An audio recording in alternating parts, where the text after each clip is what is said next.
Do you need new tires and want the best prices in the area? If so, you're in luck. Black Bear Tire has most major brands available like Falcon, Cooper, Michelin, or Yokohama tires. Black Bear Tire has been in business for 16 years, so go by and see them at 106 Russell Drive in Cumberland. Black Bear Tire can not only get you going on new tires, but they also offer general service, maintenance, and repairs. Open Monday through Friday from 8 to 5 and Saturday from 8 to 12. Call Black Bear Tire at 606-589-2291. At Front Porch Medical, our mission is to meet you where you are for your healthcare needs. Whether it be via computer, tablet, or phone, or even on your actual front porch in the privacy of your own home, we want to be a convenient alternative for your quality healthcare needs. Kimberly Miller is the owner-operator of Front Porch Medical and a nurse practitioner. She's been a nurse for 30 years and always lived in Harlan. During that time, she's observed the many needs of the community and hopes to fill the gap by making healthcare more accessible. Give Front Porch Medical a call today at 273-1139. Hi, we are the Grease Monkeys. We're the fastest monkeys in town, and we don't monkey around. Are you looking for a one-stop shop for all your automotive needs? The Grease Monkey Quick Lube and Tire has you covered. We offer wheel alignments, tires, brakes, tune-ups, and much more. We also have the best diagnostic equipment in the county, as well as the only oil change pit in the county, along with a large parts inventory on hand, meaning we can get you back on the road in a flash. Give us a call today at Grease Monkey Tire and Auto at 664-3640. Opportunity is knocking for you at the Harlan County High School, the place to be for endless opportunities for your high school education.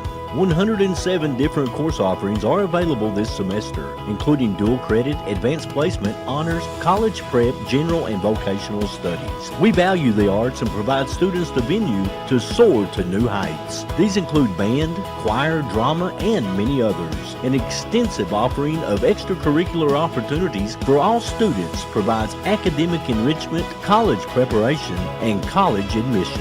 Our athletic program features 24 sports. HCHS achieved the second highest performance level on state assessment in the 22-23 school year. We are HC, and we want to see you in the den. In life's toughest moments, Henson and Rich Funeral Home is here for you. Guided by sincerity, pride, and a tradition of treating each family like our own, we're committed to supporting you in your time of need. Our family has been honored to serve Harlan and surrounding communities for years, growing in trust and excellence. Whether planning for the future or facing an immediate need, we're just a phone call away. Henson and Rich Funeral Home, honoring memories and embracing community. We're a tradition of heartfelt care. Hometown Urgent Care is open daily Monday through Sunday from 10 a.m. until 8 p.m. for your urgent healthcare needs, which include but are not limited to minor fractures, lacerations, sinus pain and congestion, earache, stomach issues, as well as in-house rapid tests for COVID, flu, strep, and RSV. At Hometown Urgent Care, we offer assisted weight loss using Adipex if the BMI is 30 or greater, and also Lipomino weight loss injection. Call Hometown Urgent Care at 573-9939. Howard Heating and Air Conditioning, your authorized Amana dealer. Howard Heating and Air Conditioning specializes in heat pumps, central heating and cooling, replacement systems, and new installations. Phone 573-2944 for Howard Heating and Air Conditioning, your authorized Amana dealer. When it's time to replace your heating and cooling system, remember Howard Heating and Cooling, 573-2944. Building or remodeling, Howard Heating and Air Conditioning, 573-2944, your authorized Amana dealer. Are you dreaming of the perfect backyard escape? Well, J&J Fencing and Pools has got you covered. From luxurious in-ground pools installed this fall to convenient above-ground options, we make your pool dreams come true.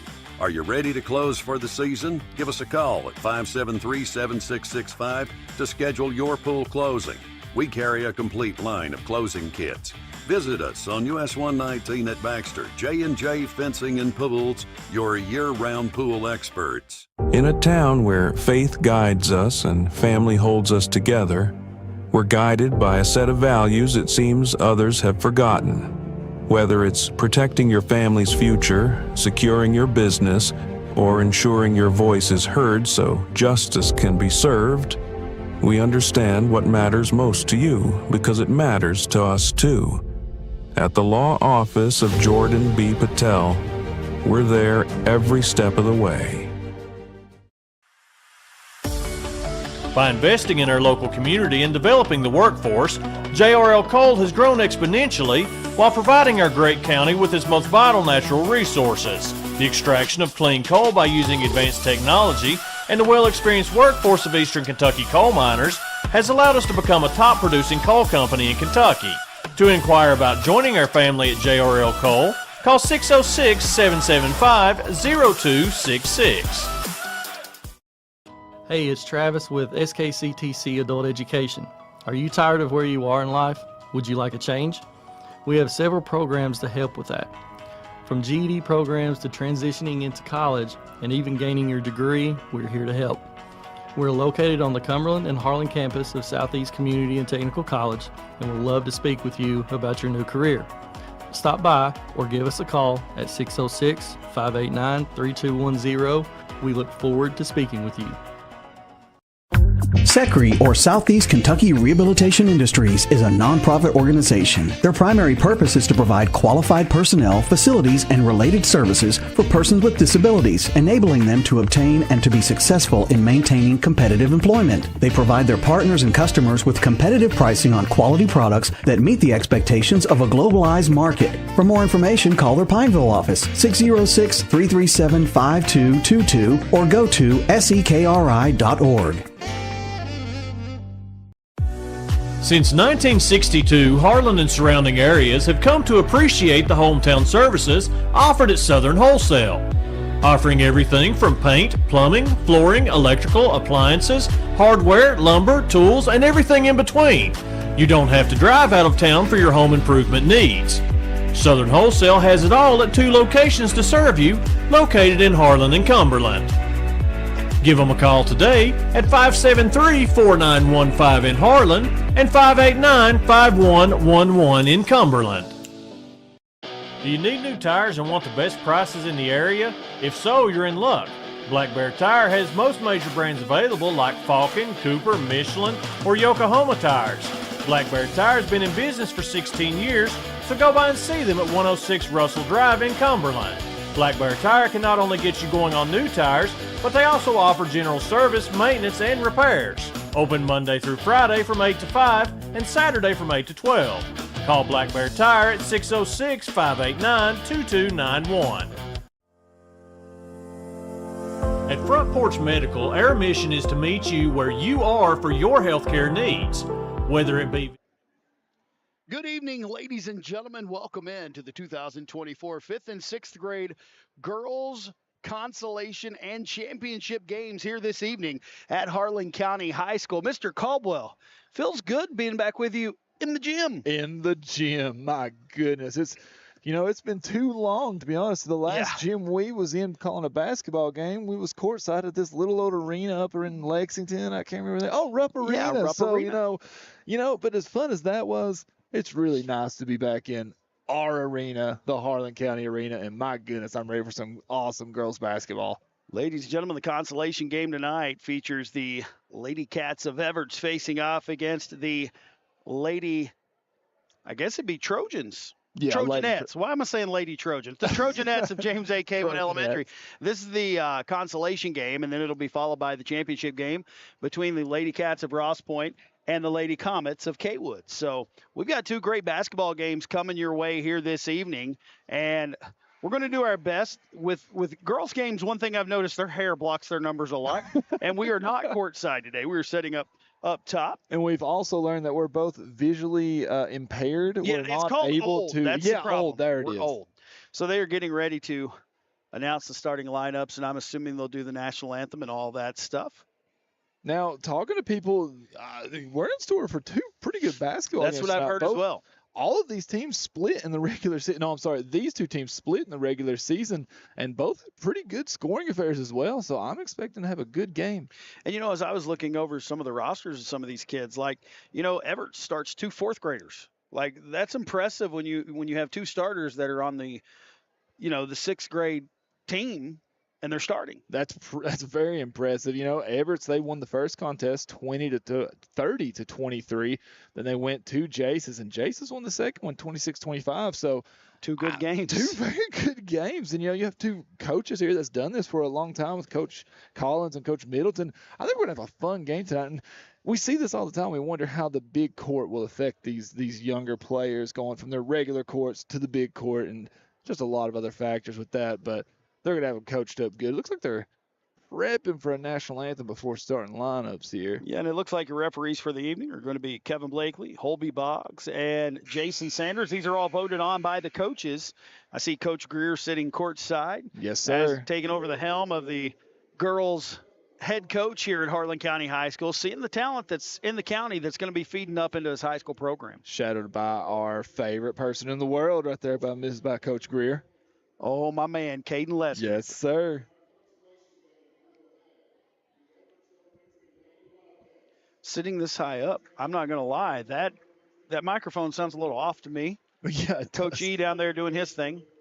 So we're going to step away from the mics for just a moment while we do the national anthem.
A great job by that young lady with the opening prayer and our national anthem there. And we are just about set for starting lineups and ready to get this game underway. I love watching these contests, and I kind of hinted on it there before we went to our little break. I love watching these teams expand on this big court. It's always such a challenge. Every contest that we've ever done for these tournaments, that's usually the deciding factor, is how these teams can mold their game into this bigger court and how they can change what they do to fit the boundaries. So that's always something really interesting to watch, especially early on. Yeah, I agree. They're used to playing in a smaller gym. You wonder if the openness of this gym kind of does mess with them a little bit. Yeah, they played the first rounds of the tournament at Jace's out there at the Trojan Dome. So, coming into this gym, it's kind of similar to Jace's, but I feel like this gym's even more open as far as both ends and shooting the basketball. Yeah, that's one thing I think that does give Harlan County a benefit when they play basketball in the regional tournament down there at Corbin, but the openness behind the goal, it kind of helps things in that aspect. Yeah, we just need to park an 18-wheeler behind ours, and it would help even more. Get them really used to that. Exactly. I don't know what the holdup is. I'm trying to see. I think they're trying to get the books straightened out. How awesome is it to see Coach Ford down there still doing his thing? My goodness. Still helping out with girls basketball. He has forgot more basketball than I'll ever know. He has seen a lot of basketball. So you got head coach John Middleton, I do believe. Is he still the head coach for the girls? Yes, I believe think he is. And then you got, I think, Thomas Collins, head coach for the girls for J&J Fencing. Very good basketball player. And I think Principal Ryan Clem is his assistant. Don't quote me on that one, but I know he's usually always involved with everything athletic at his school. So I mean, just two really good basketball players and basketball minds. Yeah, and you see, you got Mr. Smith down there as well with Coach Ford, and several different players here, or several different former players helping coach. There goes Coach E, ready to do the starting lineups. Visitors on the scoreboard will be the Everts Lady Cats.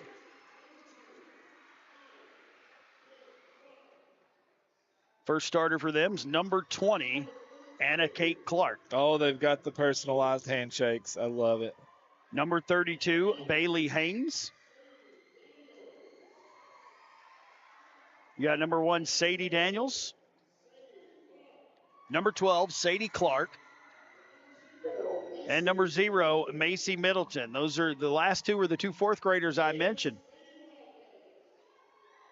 And, this team could be trouble in the future with only 3 sixth graders on the team. They are a young team. And that's definitely what Coach Greer is here looking at as well. He's probably loves to see this influx of young talent, see what they're about.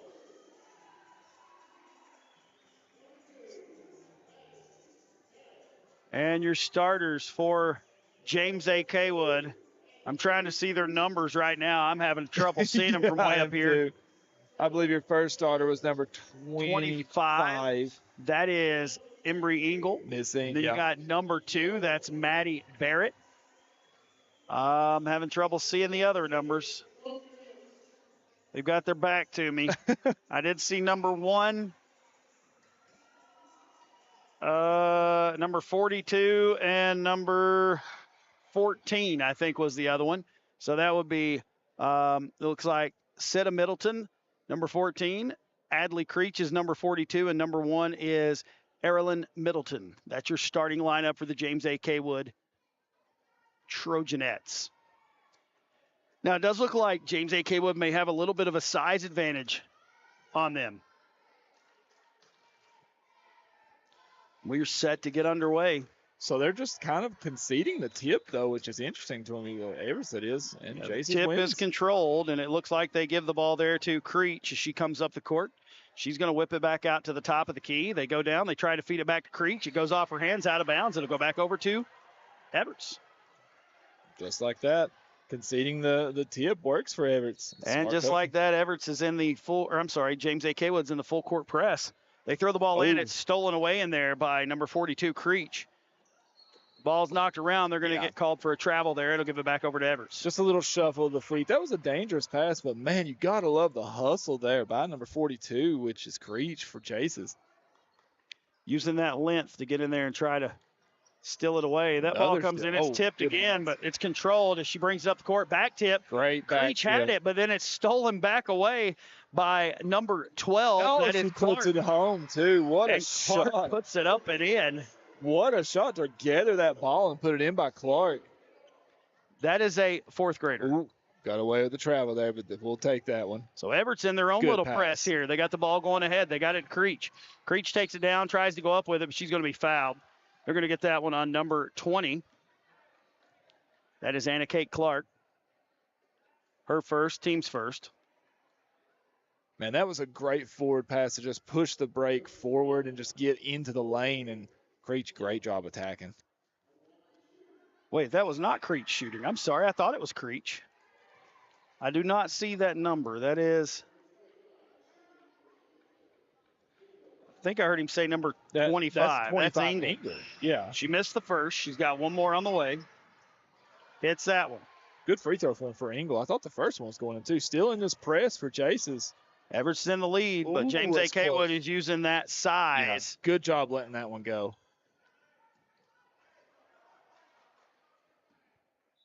Haynes looking for someone to get it into. Man, Jaces is just relentless on this Throws press. it over the top. Everett's tries. She runs it down and saves it right back into the inbounder, and Good now she's hustle. heading down the court. She takes it right at the hole, puts it up. Man, No what a good. play, though. Next shot on the way. What a way to follow right there, your Yes, teammate. sir. That is, I do believe that's Anna Kate Clark that got that rebound and put it up. Man, what great hustle by Everett there. They was able to get the inbounds, a little sketchy on the inbounds, went the whole length of the court, and then you're rewarded for following your teammate. Clark puts the first one up, no good. Free throws, free That throws, foul free throws. called on number 25, Embry Ingle. Her first, team's first. Clark with the next one. Puts it up, rolls off. Creech with the rebound. Hit every part of the rim. Oh, now here comes some pressure from Everts. Got away. Yep, they got Good her. pressure. They stepped up, and it caused her to take that extra step, and it forces a turnover. And you see Coach Collins telling her on the sideline, hey, you're okay. Just slow yourself down. Creech has the ability to dribble that ball. She came out of there with her head up. They just caught her off guard. Everts brings it down, comes over to attack the left side. Dribbling around is number 0. That is Middleton. Comes back to the middle with it. Gives it to number 12. That is Clark again with a little floater. Clark up and with the good. Runner. 4-1 now. Everts in the lead. Runner in traffic. Here comes the Trojanettes the other way. They get the ball in the middle. They get it up to Creech. Creech is going to try to feed it down low. She got it down there to Engel. She puts up a shot, but it is, I'm sorry, that was not Engel. I did not see what number that was down there. It was deflected, though. Here comes Everts the other way. That was Middleton on that last shot. Here comes Everts the other way. Get the ball back over to Middleton. Middleton dribbling around the top of the key. Good defensive pressure right there by number 2, Barrett. They get the ball on the corner. A shot up by Clark. No good. Here come the Trojanettes the other way. Creech going to try to bring it all the way down herself. Steps back, drops it off, kicks it in the middle. It's blocked again. And there is someone in there to grab that away, takes it all the way down. That was number 0, Middleton. Yeah. Oh, ball knocked away from Barrett. Now there's a fight for it on the floor. They're going to call jump ball, and that's going to give ball back over to Everts. Good defensive pressure right there. Very good defensive pressure. Going to be a timeout here by Coach Middleton as well.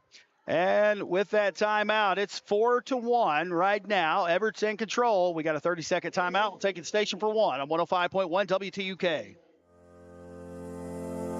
At Front Porch Medical, our mission is to meet you where you are for your healthcare needs. Whether it be via computer, tablet, or phone, or even on your actual front porch in the privacy of your own home, we want to be a convenient alternative for your quality healthcare needs.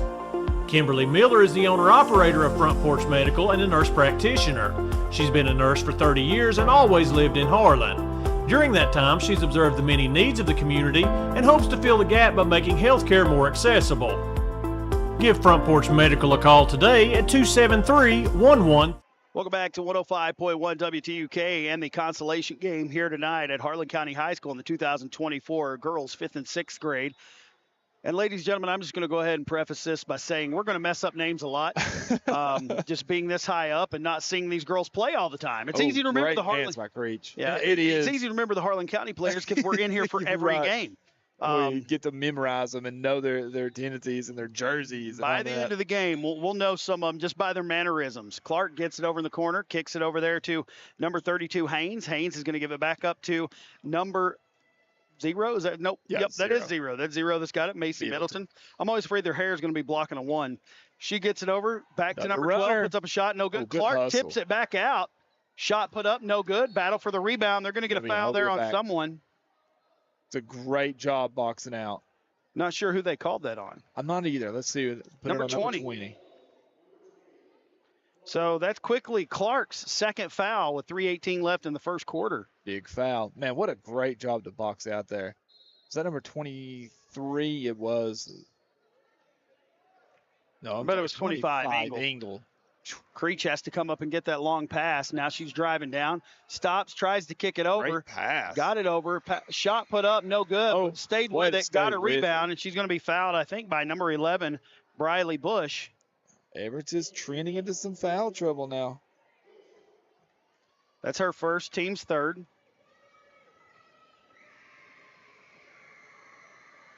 Free throw up. It's good. Great free throw for him. That is Engel at the free throw line again. Makes her 2 of 3 on the day.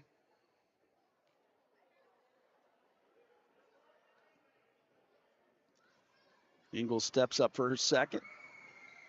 Rolls in. She has great form, man. 4-3. Everts leads by 1. Ball comes into Number 0, that is Middleton. She's dribbling around. Good pressure. Barrett Very comes in good there and pressure. takes it What a away. steal by Barrett. She drops it off good there. Pass. Shot put up and in by number 25, Engel. That was a good cut and a good pass.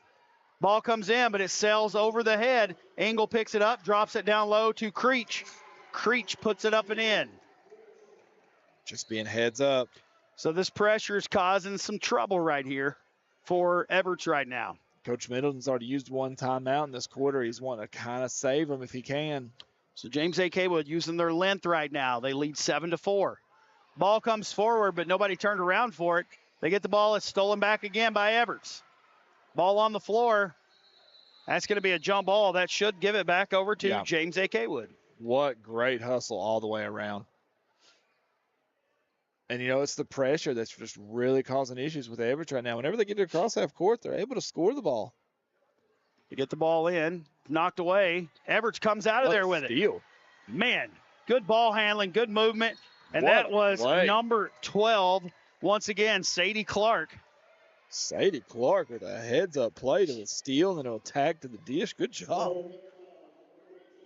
That foul is going to be on number 42, Adley Creech. That's her first, team second. That's going to send number 12, Sadie Clark, to the free throw line. She's not been there this evening. When Everts is able to get across the timeline, they're doing great. Half-court offense, great free throws. Clark puts the first one up and in. It's just this pressure is causing so many issues.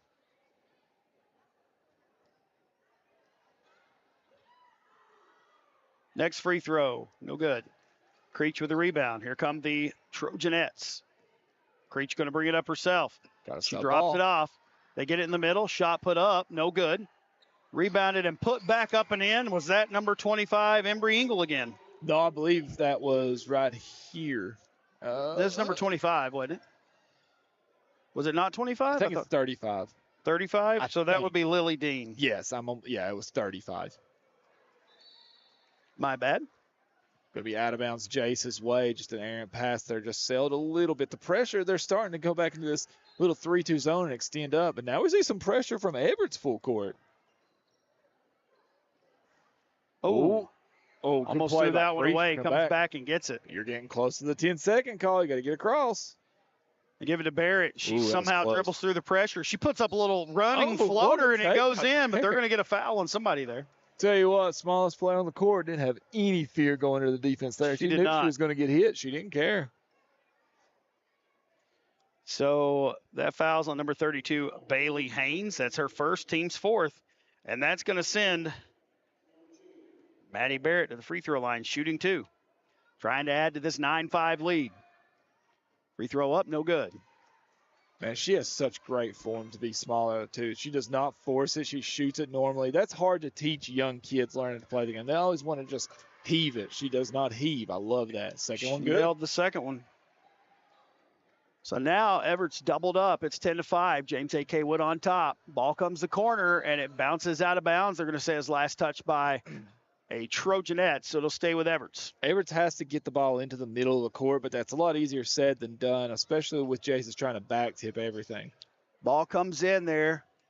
They're going to get it down the court now. This is number 0, Middleton. She's been a weapon, and she puts it up and in. Tell you what, Middleton is just absolutely handling the rock great. 10-7 now. 3-point lead for the Trojanettes. That ball's stolen away. It's going to be Clark. Clark puts it up. No good. Rebounded, though. Ooh, number 1. Comes back out. They get it to Middleton. She's going to fire up a 3. Banks it home. Man, downtown. Banks open on a Tuesday. 10-10 now. Here come the Trojanettes the other way. Engel has it knocked away. Everts comes in there and grabs it, but it's almost stolen back away. But a good job right there. Staying with it. A floater, no good. Everts, good job hustling to save that ball. I think the ball comes out of reach now. Now back tip causes all kinds of confusion. They're going to get a foul there. I don't know who he's calling this one on. Yeah, let's see who he calls that one on. I think he's saying that's going to be on number 0. Yeah. That's Middleton's first. That's team's 5th. That's going to send Creech to the free throw line. First one's up, rolls home. First time there for tonight as well. That gives James A. Kaywood a 1-point lead. What a run by Everts here, man. Craziness. 42 seconds to go here in the opening quarter. Next shot's up, no good. Oh, we got a rebound. Good rebound there by Creech. It was knocked and kept alive by Engel. Everts comes out there with it. It's being knocked around. Creech has it again. Tries to take it in. It goes out of bounds. They're going to say it was last touched by the Trojanettes. It'll head back over to Everts. I think these young ladies want to win. They have been all over the floor, both teams. Very scrappy, man. I love the defensive effort from the teams. Ooh, ball's pass. thrown away, and it was James A.K. Wood touched it, but it was knocked out of the hands of Everts. Or it was knocked out of the hands of the James A.K. Wood player, so it'll stay with them. Coach Middleton's telling his girls, hey, look, you got to give her space. Oh, no, they gave it to Jace's. Yeah, it was James A.K. Wood's basketball. It was not, I think, an Everts player knocked it out of their hands. Oh, that ball gets thrown long. Yep. Barrett's going to run it down, but that's going to be over and back, so that'll give the ball back over to Everts. So 11-10, there's roughly, 26 seconds left? My goodness. There's a big beam right in my way. The last 35 seconds has been absolute insanity here in this game. And I'm telling you, man, it seems like it doesn't matter what age level it is. Oh, three, but they're saying she was blocked by Barrett. Saying they got ball. Littlest person on the court getting a block right there. Barrett picks it up, throws it over here to Engel. Engel steps back, gives it back to Barrett. Barrett now coming down the right side, puts up a floater, no good. It's a good-looking shot. Ball's knocked away and taken out there by, is that number 14? Yeah, it is. No, it was number 25. 25 Engel. Now it's put back up and in by Creech right at the buzzer. And after one quarter of play, I tell you what, it's 13-10. Don't go anywhere. You're going to miss all the action. The Trojanettes lead by 3. Opportunity is knocking for you at the Harlan County High School, the place to be for endless opportunities for your high school education. 107 different course offerings are available this semester, including dual credit, advanced placement, honors, college prep, general, and vocational studies. We value the arts and provide students the venue to soar to new heights. These include band, choir, drama, and many others. An extensive offering of extracurricular opportunities for all students provides academic enrichment, college preparation, and college admissions. Our athletic program features 24 sports. HCHS achieved the second highest performance level on state assessment in the 22-23 school year. We are HC, and we want to see you in the den.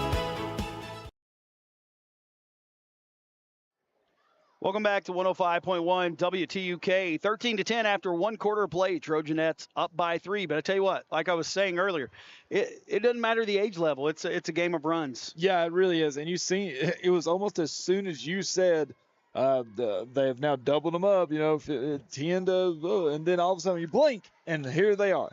They have absolutely just went on a blazing speed here. It all started with that banked 3, really. And then you have a few turnovers. Everts getting the ball up. Shot put up, almost like a little hook shot right there. Rebounded in there by Everts. They put up another shot, and it rolls home. That's number 12. Was that 12? Yes, it was. It was Sadie Clark. No, that was Haynes. Yeah, it was 32. Haynes? Yep, Haynes hit that one. I was going to say, I don't think that was 12. 32 Haynes. They get the ball up the court now after the pressure from Everts. Oh, double They're going to get her for a double dribble. Good pressure from the Lady Cats. At the beginning of this game, you've seen Jace's pressure just do a number on Everts, and it still is. But you've seen Everts also adopt that pressure, and it's giving Jace's just as much issues. Haynes to throw it in. Oh, throws it over the head of number 0, Middleton. Goes out of bounds. It'll go back over to James A.K. Wood. This game is going to be won by whoever can handle the pressure the best. Right now, it's kind of back and forth. Both of them are really holding their own with the pressure. Like, they're both giving a lot of pressure on the defensive side of things. And both teams can score. Like, whenever they get in and half court, everyone's able to score. But it's the ball pressure is doing a number on these girls. Good screen right there from Barrett. It was. Ball comes to the middle of the floor, but it's knocked away by Everts. Now there's a scrum for it, and it's taken out of there by number 12. That's Clark heading up the court. Nice defense by Barrett. Barrett causes a jump ball, and that'll give the ball back over to James A.K. Wood, I do believe. What a great defensive play by Barrett.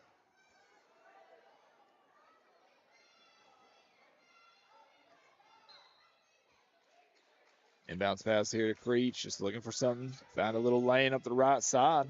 Ooh, nice little high screen. Now she's trapped. Got numbers if you attack, and they do. Reach back with the ball. Man, Everett's is just everywhere. They are just harassing the basketball. Everett's going the other way. They drop it back off outside. 3 on the way. Oh, I no couldn't see good. that number. Ball's knocked away. It'll stay with James A.K. Wood. I could not see the number of that young lady that shot that ball on the right side. I think it was number 12, which would be Clark. Good hustle to get the rebound. Inbounds pass here. Swung around. Got her back on the top of the key. Oh, my goodness. Going to be a steal Creech by comes out of there with it. Ooh, might have had steps. Here comes James A.K. Wood the other way. They feed it over here to Engel. Engel's going to drive down, kick it back to Barrett. Barrett's going to put up a shot. No good. Battle for the rebound. They're going to get a foul there, I believe. Yeah, I believe it's going to be over the back.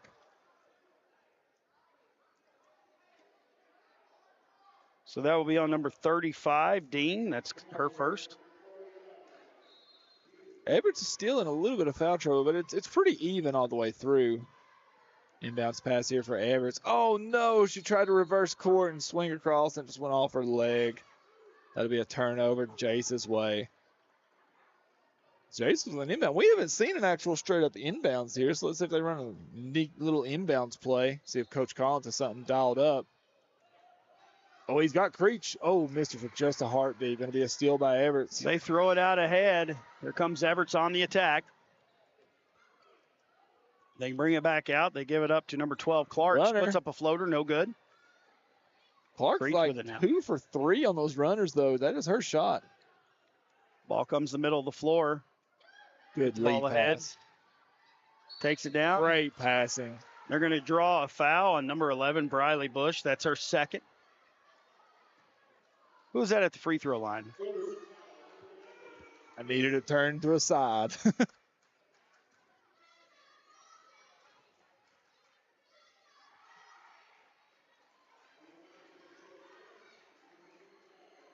That's number 25, That's Engel. Her Engel. first free throw was Okay. good. Next free throw up, no good. Battle for the rebound. Got Going a to be knocked rebound. out of bounds by James A.K. Wood.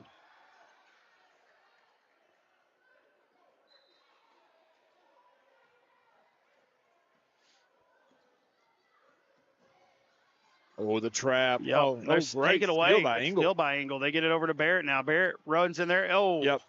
I maybe got a little bit of arm there. Yeah, a little bit of arm by Miss Daniels. So that foul is going to be on number 1, Sadie Daniels, and that's going to send Barrett back to the free throw line. She's 1 for 2 on the night.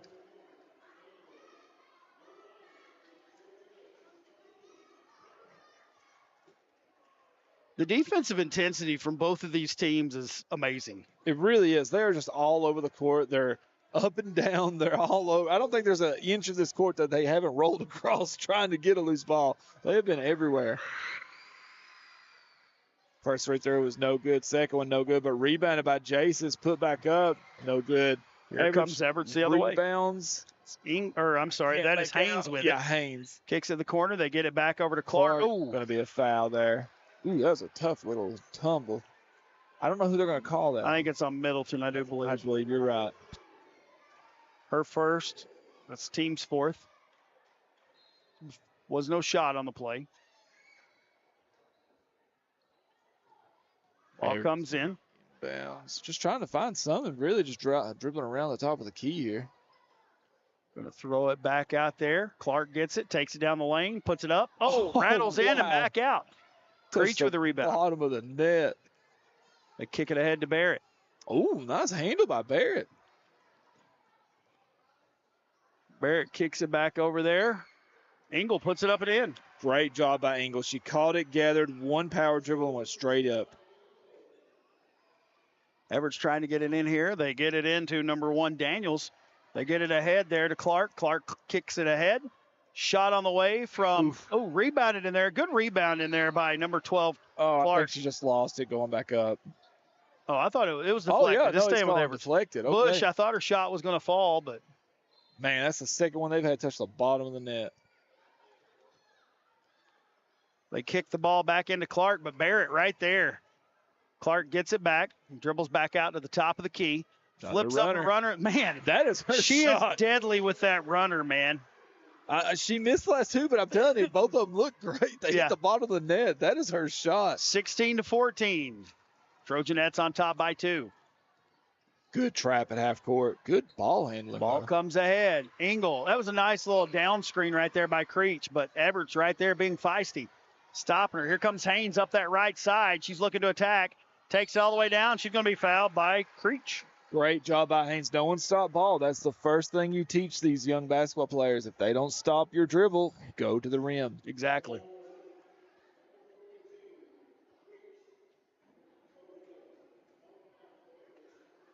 That'll be Creech's second. Now, Jesus is not in big foul trouble, but with 2 on Creech, you really don't want any more on her in the first half. First free throw, no good. Engel hadn't been there. I'm sorry, Haynes hadn't been there. Yeah, her first time tonight.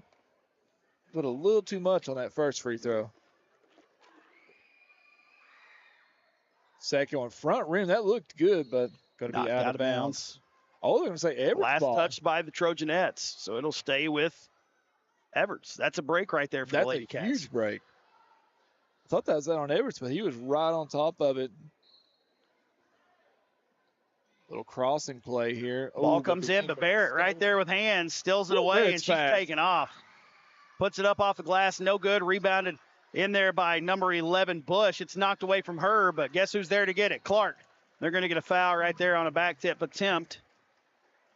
I think Barrett was going too fast. We're calling that one on number 25. That's Embry Engel now. That's her second, team 6th. Token pressure here by Jason. Still able to get the ball in. Clark with the basketball. Double. Yep. Get her for a double dribble. Yep. She did. Good call. It's the first time tonight that she's really stuttered on her dribble. She's a very good ball handler overall. Now, if you're Jason's, you're up 16-14. You've been up by multiple scores a few times, but Everett just stays in. Oh, that's going to be out of bounds. And it knocked right back out off of Barrett. What a heads-up play right there by Clark. Heads-up play by Clark. Poor Barrett didn't even have a chance to interact. Ball comes back in there to number 0, Middleton. She dribbles to the top of the key. Good screen right there. Puts up a floater. Oh. No good. Off rebound there. Ooh, almost lost out of bounds. Creech now has it for the Trojanettes. Kicks it ahead. Some pressure there. They kick it over there. Engel gets it. Engel looks to drive down. It's tipped by Bush, knocked out of bounds and deflected. It'll stay with the Trojanettes. If you're Coach Middleton, you're completely fine with this last look you got on offense. Everett was able to get right where they wanted, got to the rim, just didn't quite make it. Now you got to get a stop on defense. Can you see how much time is left? Is it 1:39? 1 minute, 39 That's seconds. what I thought. I have a hard time. Oh, nice inbound play. Inbound perfectly there to Engel, and she puts it up and in. What a great call by Coach Collins. Ball's knocked out of bounds. It'll stay with Everts. 18-14 now. James A. Kaywood up by 4.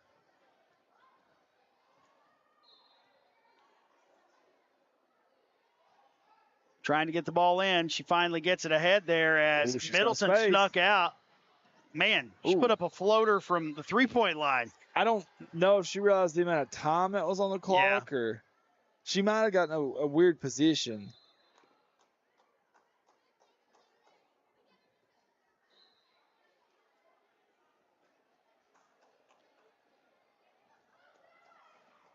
Here comes James A. Kaywood the other way. Still a lot of pressure from Everts. Engel has it now, dribbling over on that right side. Kicks it back to the elbow. Shot put up, no good. Rebounded by Bush. She gets it over there to Haynes. Haynes now looking to drive for the Lady Cats. Haynes just going to take it all the way down there. Nobody cut her off. Nobody stopped. That was a good decision right there to just take it on in there. Now a 2-point game. Going to be a timeout here. I'm not sure which team. I don't know which kind of timeout it is, but it's going to be, it looks like a full. We'll take a quick commercial break. It's 18-16. James A. Kaywood up by 2 on 105.1 WTUK. Since 1962, Harlan and surrounding areas have come to appreciate the hometown services offered at Southern Wholesale. Offering everything from paint, plumbing, flooring, electrical, appliances, hardware, lumber, tools, and everything in between. You don't have to drive out of town for your home improvement needs. Southern Wholesale has it all at 2 locations to serve you, located in Harlan and Cumberland. Give them a call today at 573-4915 in Harlan and 589-5111 in Cumberland. Welcome back to 105.1 WTUK.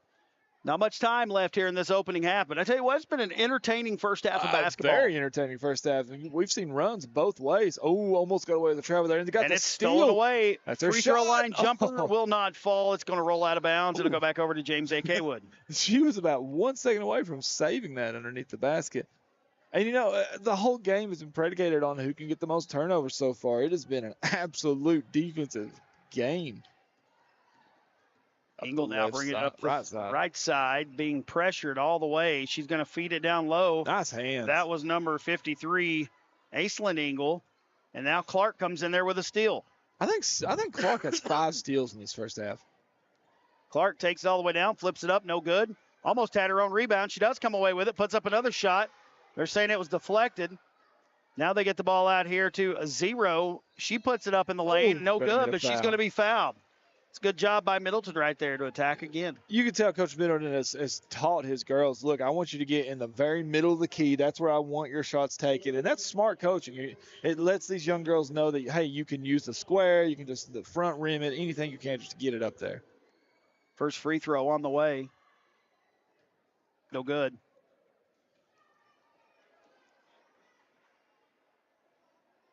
The foul was on number 14, Middleton. That was her second. So now they got 3 players with 2 fouls for the Trojanettes. Next free throw up, a little too hard. Rebounded by the Trojanettes. Here they come.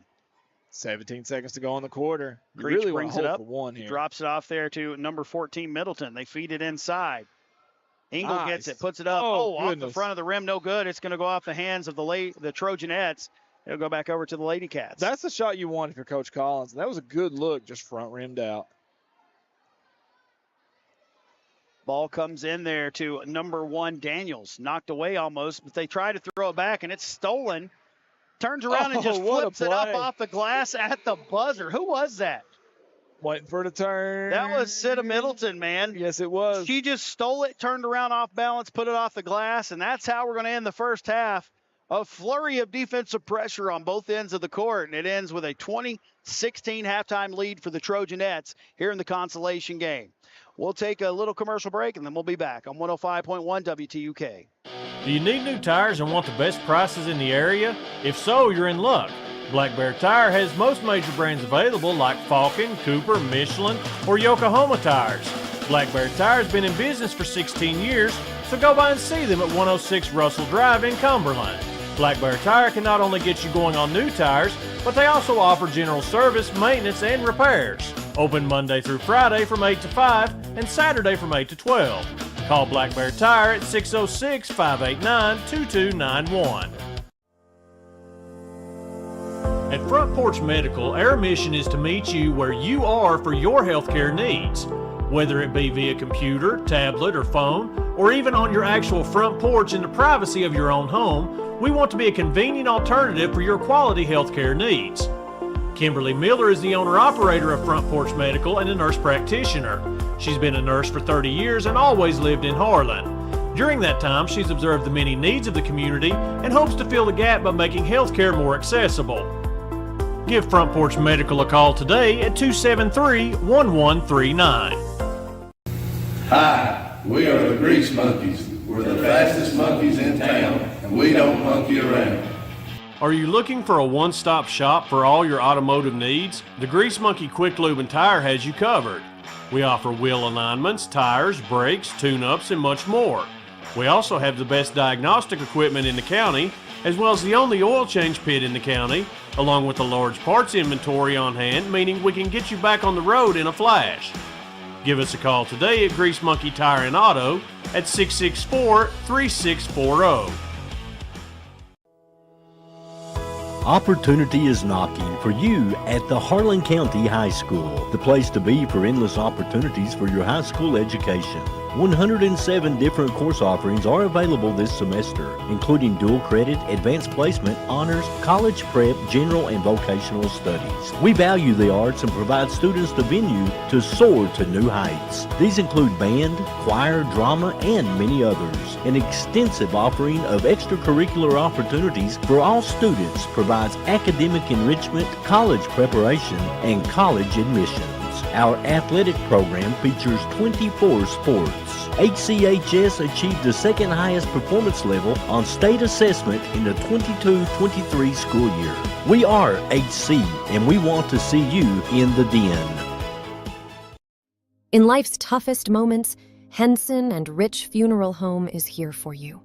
Guided by sincerity, pride, and a tradition of treating each family like our own, we're committed to supporting you in your time of need. Our family has been honored to serve Harlan and surrounding communities for years, growing in trust and excellence. Whether planning for the future or facing an immediate need, we're just a phone call away. Henson and Rich Funeral Home, honoring memories and embracing community. We're a tradition of heartfelt care.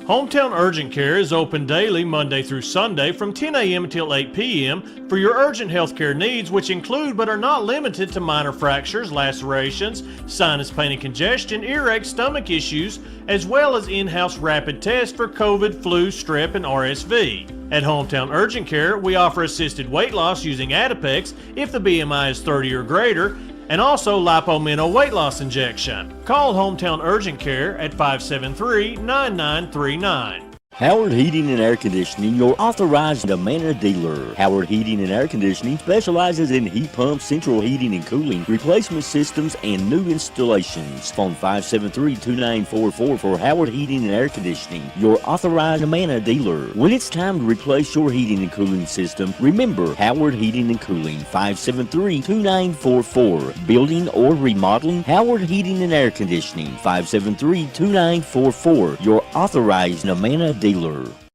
Are you dreaming of the perfect backyard escape? Well, J&J Fencing and Pools has got you covered. From luxurious in-ground pools installed this fall to convenient above-ground options, we make your pool dreams come true. Are you ready to close for the season? Give us a call at 573-7665 to schedule your pool closing. We carry a complete line of closing kits. Visit us on US 119 at Baxter. J&J Fencing and Pools, your year-round pool experts. In a town where faith guides us and family holds us together, we're guided by a set of values it seems others have forgotten.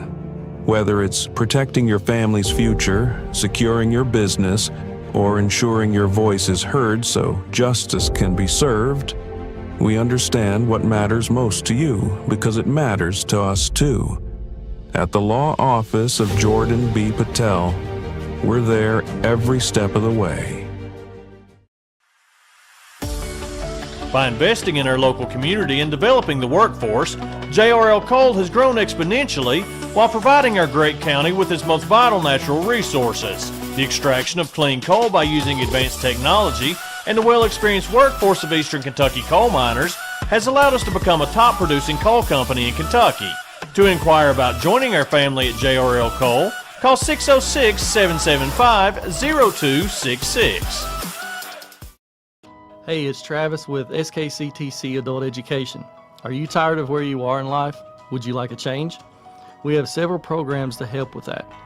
From GED programs to transitioning into college and even gaining your degree, we're here to help. Welcome back to 105.1 WTUK at the half, 20-16. James A. Kaywood up by 4 in this consolation game between the Lady Cats of Everett and the James A. Kaywood Trojanettes. Your scoring at the half, I'm totaling this up right now.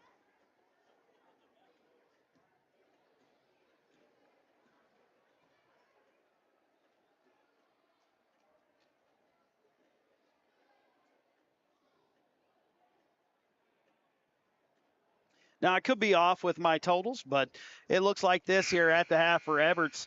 You had Bailey Haynes with 4 points. You had Sadie Clark with 7. Macy Middleton with 5 for a total of 16 points.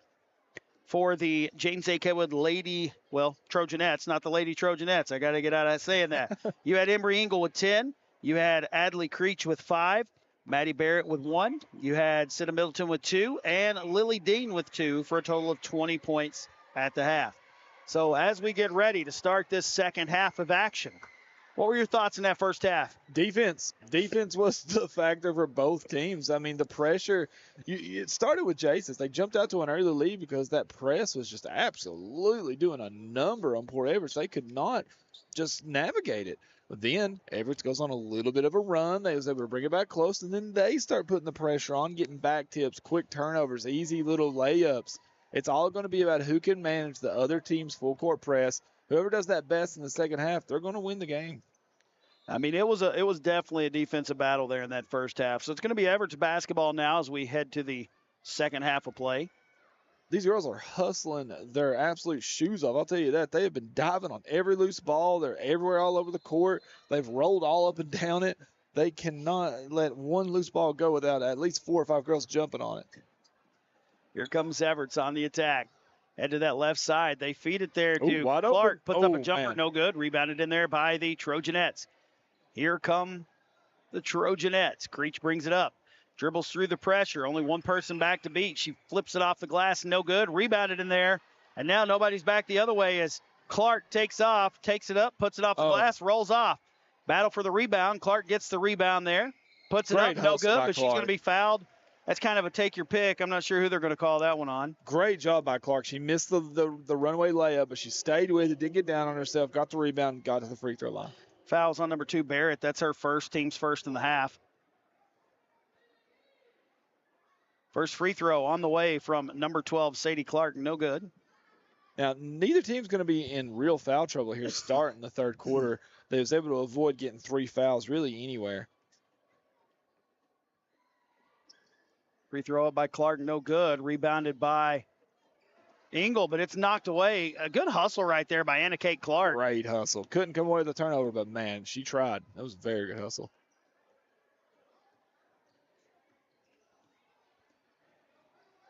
Here comes Engel with the basketball, bringing it up the court, drops it off to Creech.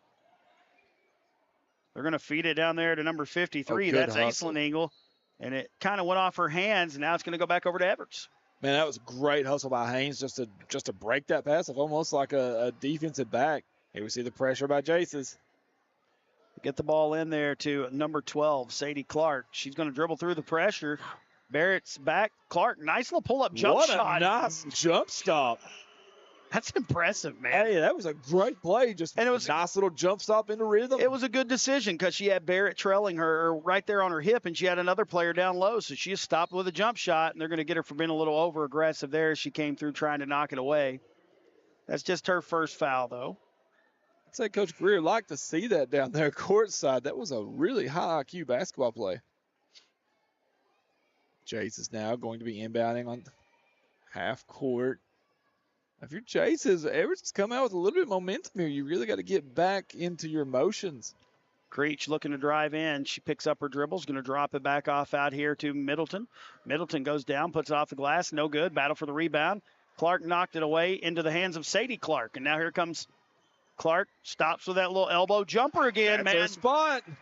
You know how you get used to in NBA Jam, you had those spots that would become hot spots. And I mean, I feel like that one's in fuego right now. Oh. Ball stolen away by Clark. She takes it down, flips it up and in. Clark. And 6 straight points by Sadie Clark now has the Lady Cats with a 2-point lead. And we're going to have a quick timeout from the Trojanettes. So it is now 22-20, and there is a storm brewing outside, and the tempo's flaring in here. So if our power goes out, we'll do the best we can with what we got. But as of right now, 22-20. We'll be back in a moment on 105.1 WTUK. In a town where faith guides us and family holds us together, we're guided by a set of values it seems others have forgotten. Whether it's protecting your family's future, securing your business, or ensuring your voice is heard so justice can be served, we understand what matters most to you because it matters to us too. At the law office of Jordan B. Patel, we're there every step of the way.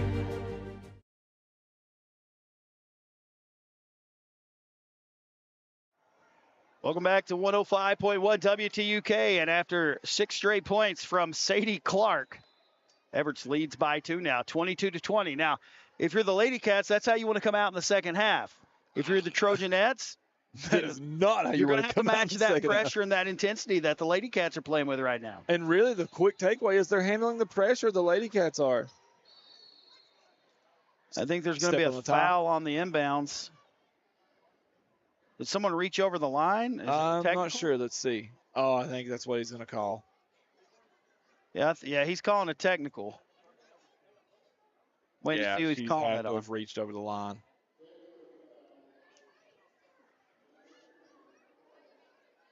So that'll be a technical on Anna Kate Clark. Not that she did anything, but she reached over the line on the inbound. It's an automatic technical. If you reach over the line, it's just an automatic technical. So that's going to now give James A.K. Wood 2 shots on the ball. And I like seeing Mr. Sanders go over there and explain it to him. Like, you can't reach over like that. See who the shooter is. But with it being this type of atmosphere, this type of game, you got to call that. Right. Oh, yeah, absolutely. I'm trying to see who the shooter is here. Looks like they're going to pick Creech to go out and shoot him. Creech is 1 of 2 from the free throw line this evening.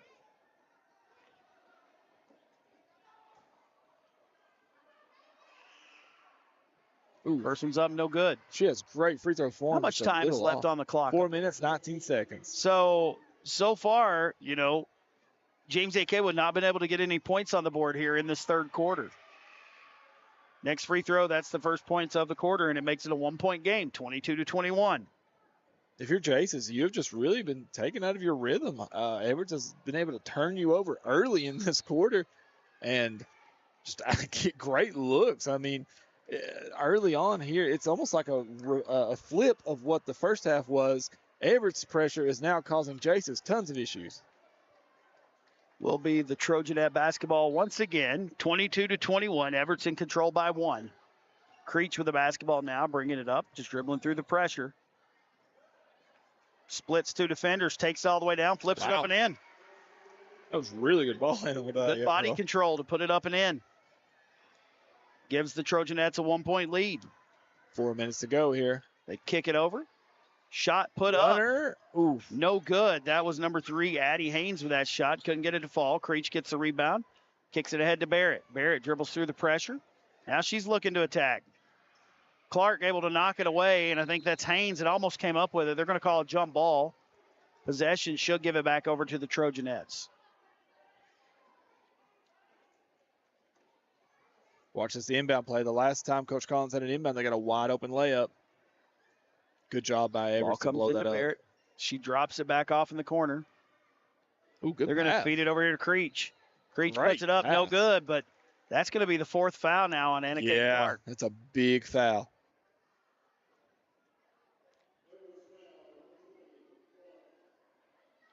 That'll put Creech back at the line, shooting 2. Coach Middleton looking to sub in 2. It's just way too early in the third quarter to let her play through with 4. Free throw up, rattles in. Looking good. 3 minutes, 38 seconds to go here in the third quarter. We do see a substitution. Big number 11.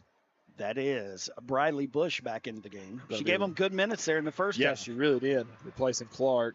That free throw's short, but it's picked up by Haynes. It's knocked away, and Creech comes away with it. Ooh. The ball never crossed half court. Yeah, the ball never crossed half court. Creech flips it back up and in, so that's a perfect great play by Creech. Scenario for the Trojanettes, and we're right back to a 4-point lead now for James A.K. Wood. 3 minutes, 20 seconds to go here. They try to feed it to the foul line, just overthrows them. Creech comes away with it again. She looks to dribble through the pressure. She throws it.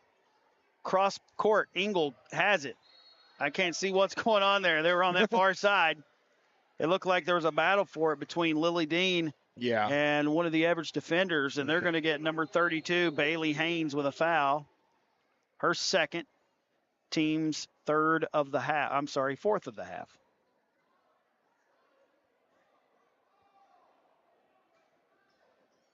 I did not see who just subbed in for Everett. I believe it was number 1, though. That would be Sadie Daniels back in. Ball comes in. Throw it up where only Ingle can get it. Dean shoots it, goes out of bounds. I thought it may have been deflected, but nope, it was not. So it'll be Everett's basketball. Great job by Everett to just harass the ball handler there. They just made him throw an errant pass. Here come the Lady Cats on the attack, trailing by 4. Macy Middleton has it. Kicks it over to number 1, Daniels. Now they kick it over in the corner to Bush. Back out to number 0, Middleton. She kicks it now over to... Oh, nice dribble. Move from Haynes. Flips it up. It won't go. Bush gets a rebound. Flips it up. It won't go. And they're going to get number 12, Sadie Clark there. She got a little aggressive going for the rebound. That'll be her second, team's 5th of the half. You want that aggression, though. You can coach that out of kids. You can coach around it. You can't teach a kid to be aggressive like that. And if I'm not mistaken, even the grade school rules now, five fouls in a quarter, and you're shooting free throws. That's what it is. That'll send Creech back to the free throw line. Creech, the only one to score so far in the quarter for the Trojanettes, and Clark, the only one to score in the quarter for the Lady Cats. Clark started off red hot. She has cooled since then. First free throw front rim off. Both of them have 6 points apiece, and after missing the first, Creech will look to make it 7. 2 minutes, 40 seconds to go here in the third quarter.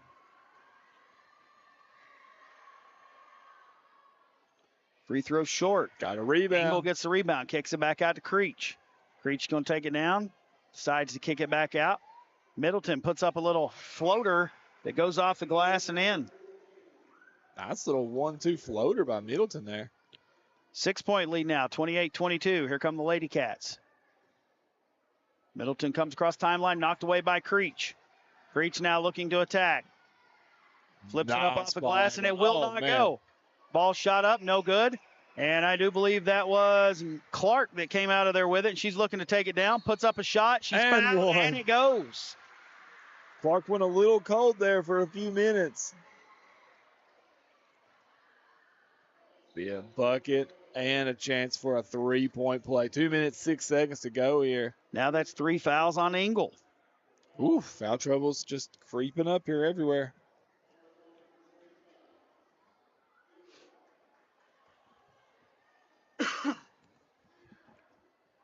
Clark attempting the and one try. Free throw up. It bounces around, rattles home. Touched every part of the goal there. That's how you know you're living honest right there. That was great. Back to a 3-point game. Creech with the basketball. She's going to try to dribble through the pressure. Everett tries to cut her off. Bush cuts her off. Great job by Creech. And that was good help right there by Bush to come over and cut her off. Yep. Creech has lived at the free throw line this quarter. And that's going to be her 3rd. That'll send Creech back to the free throw line.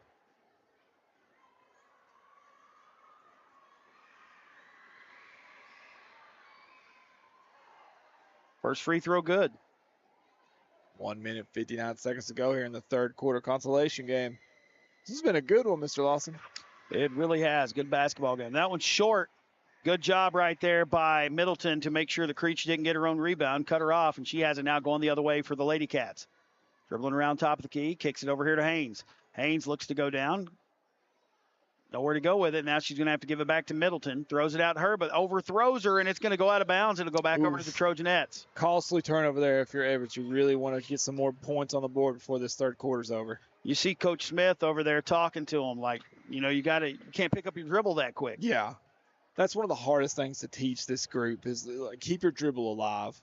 That's the hardest thing to teach me. Got it right back if you're able to. Steps right there. She hesitated on that pass, and that's what caused him to get her. That's a good point by you, though. Like, that's one of the hardest things to learn in basketball is to not just give up your dribble. Especially when you're not good at dribbling like me. Because I can't dribble. I was the guy that went to the post and just asked you to give me the ball. Long three on the way. Oh. It almost rattled in there. You could shoot really good. That's about it. That was the extent of my game. That's what I was talking about. These girls dribble better than I could any day of the week. As Creech dribbles through the pressure right there and puts it up, no good, but she is fouled. Creech has just been so aggressive. She's kind of taken over in this quarter. She is just absolutely, if she gets it, she goes.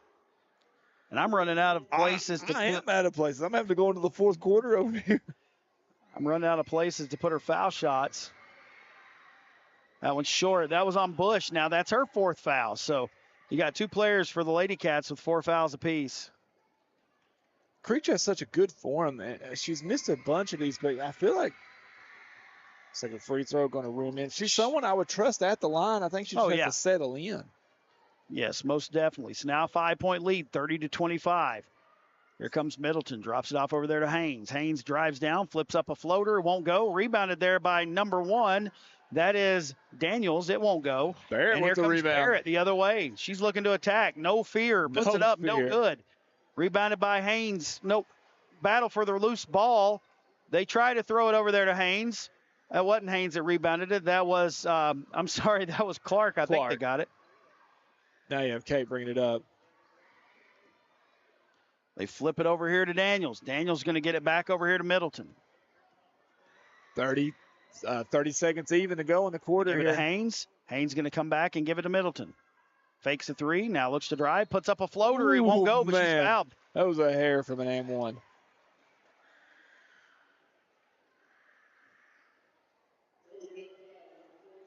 Be Middleton's third.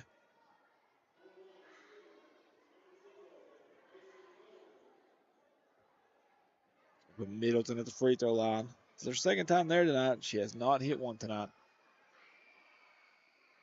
She says, "Shut up, Josh Caldwell." Nice.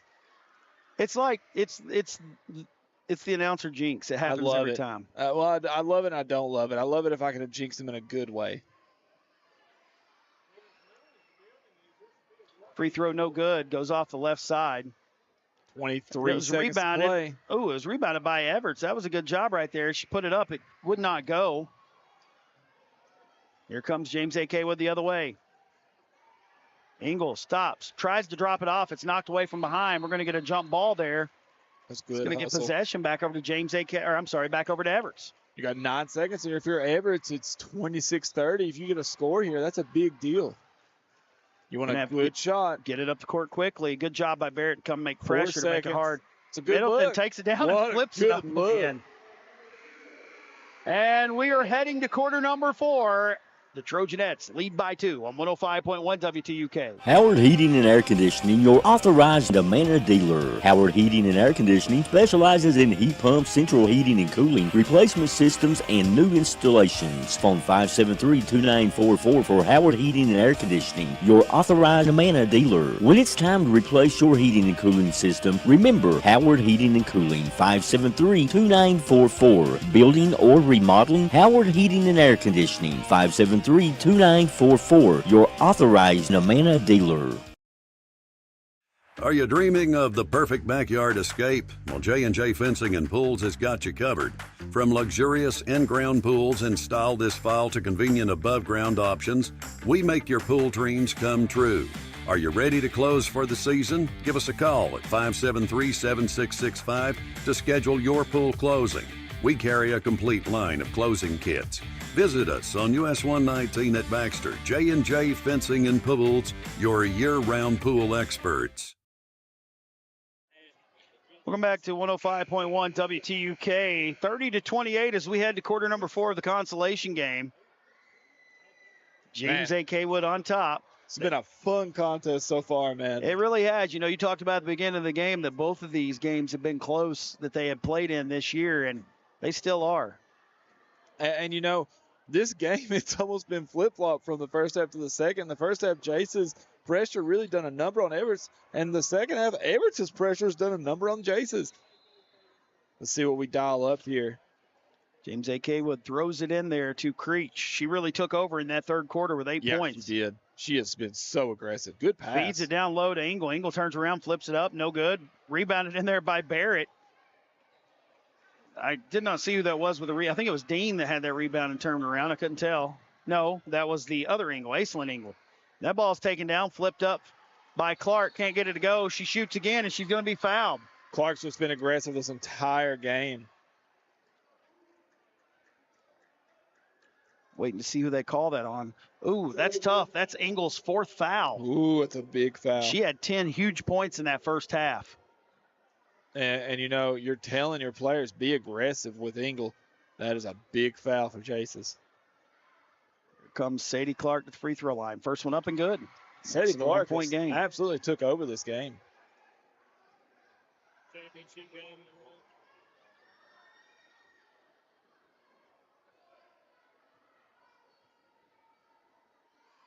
Next free throw up. That one rattles out.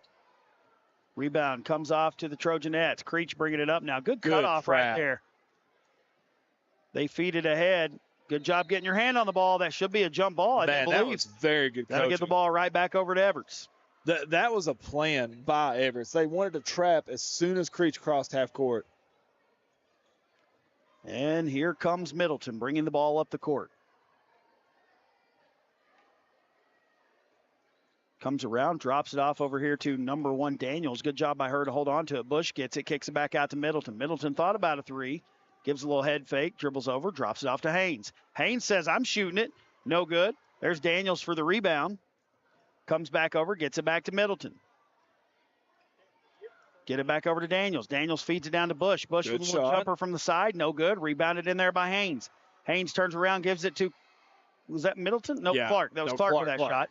James A. Kaywood comes off with a rebound, and here come the Trojanettes looking Creech to down attack. the You're lane. going to have to cut her off, and she takes it all the way down there, and she's going to be fouled. Great job by Creech. And she has just been this entire second half just attacking. Straight line. She is just going straight rim to rim. That is so smart by her. That's on Daniels, her second, team's first of the quarter, and that's going to put Creech at the free throw line where she's made a living.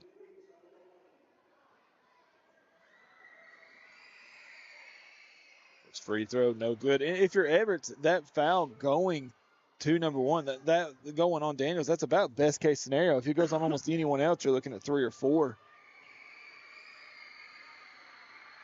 Here comes the next free throw. Short. Rebounded by number 12, Clark. Tries to head feed it up. ahead. Stolen away by the Trojanettes. Now almost stolen away again. Now it's going to be another jump ball. I tell you what, heads up right there by Yeah, it Haynes. was. Just to grab a hold of the ball, calls Yeah. another alternate possession because that gives you the ball back now, the next jump ball. See if Coach Collins has something drawn up here. He's had 2 good looks on inbounds play. How much time we got left right now? 4 minutes, 30 seconds in the 4 fourth minutes quarter. and 30 seconds. Shot Barrett. by Barrett. Oh, Man, what a runner. that was beautiful. Little hook by Barrett. Puts the lead back to 3 points, 32-29. Here comes Middleton the other way. Kicks it over here to Daniels. Daniels drops it off to Bush. Bush dribbles in, takes a jumper from the side. Ooh, off. Haynes gets the rebound. They get it back out to Clark. Clark looks to attack, puts up a floater. Oh, no good. Man, that hit every Bush point. trying to get the rebound, but there comes that was Daniels in there for the rebound. There comes Middleton in the middle, flips it up, no good. And it looked like that was Engel with a rebound for the Trojanettes. Here comes Creech looking to attack, trying to draw a foul. Flips it up, no good. Ball's knocked around. Barrett with a rebound, but it's partially blocked. And here come the Lady Cats trailing by 3. Middleton looking to attack. She's going to come down, turns around with a little jump shot. Nice Good. move. 3 minutes, 30 seconds to go here. 1 point game. move. That was a good decision. She looked around and the defense kind of spaced off of her and she just put it up. What a basketball game here for the consolation game. You just hope the championship game brings this much energy and excitement. Well, they talked about it during the Engel runner with here. a floater in the lane, no good. Battle for the rebound, and she's they're gonna get her trap. She hopped. We talked about it in the opener. Good hustle though. About how these teams, they had close games both times, and we see it. This has been a battle. Going to be a timeout here by Jace, I believe it's a 30. All right, so with a timeout, James A. Kaywood leads by 1, 32-31 on 105.1 WTUK. SECRE, or Southeast Kentucky Rehabilitation Industries, is a nonprofit organization. Their primary purpose is to provide qualified personnel, facilities, and related services for persons with disabilities, enabling them to obtain and to be successful in maintaining competitive employment. They provide their partners and customers with competitive pricing on quality products that meet the expectations of a globalized market. For more information, call their Pineville office, 606-337-5222, or go to sekri.org.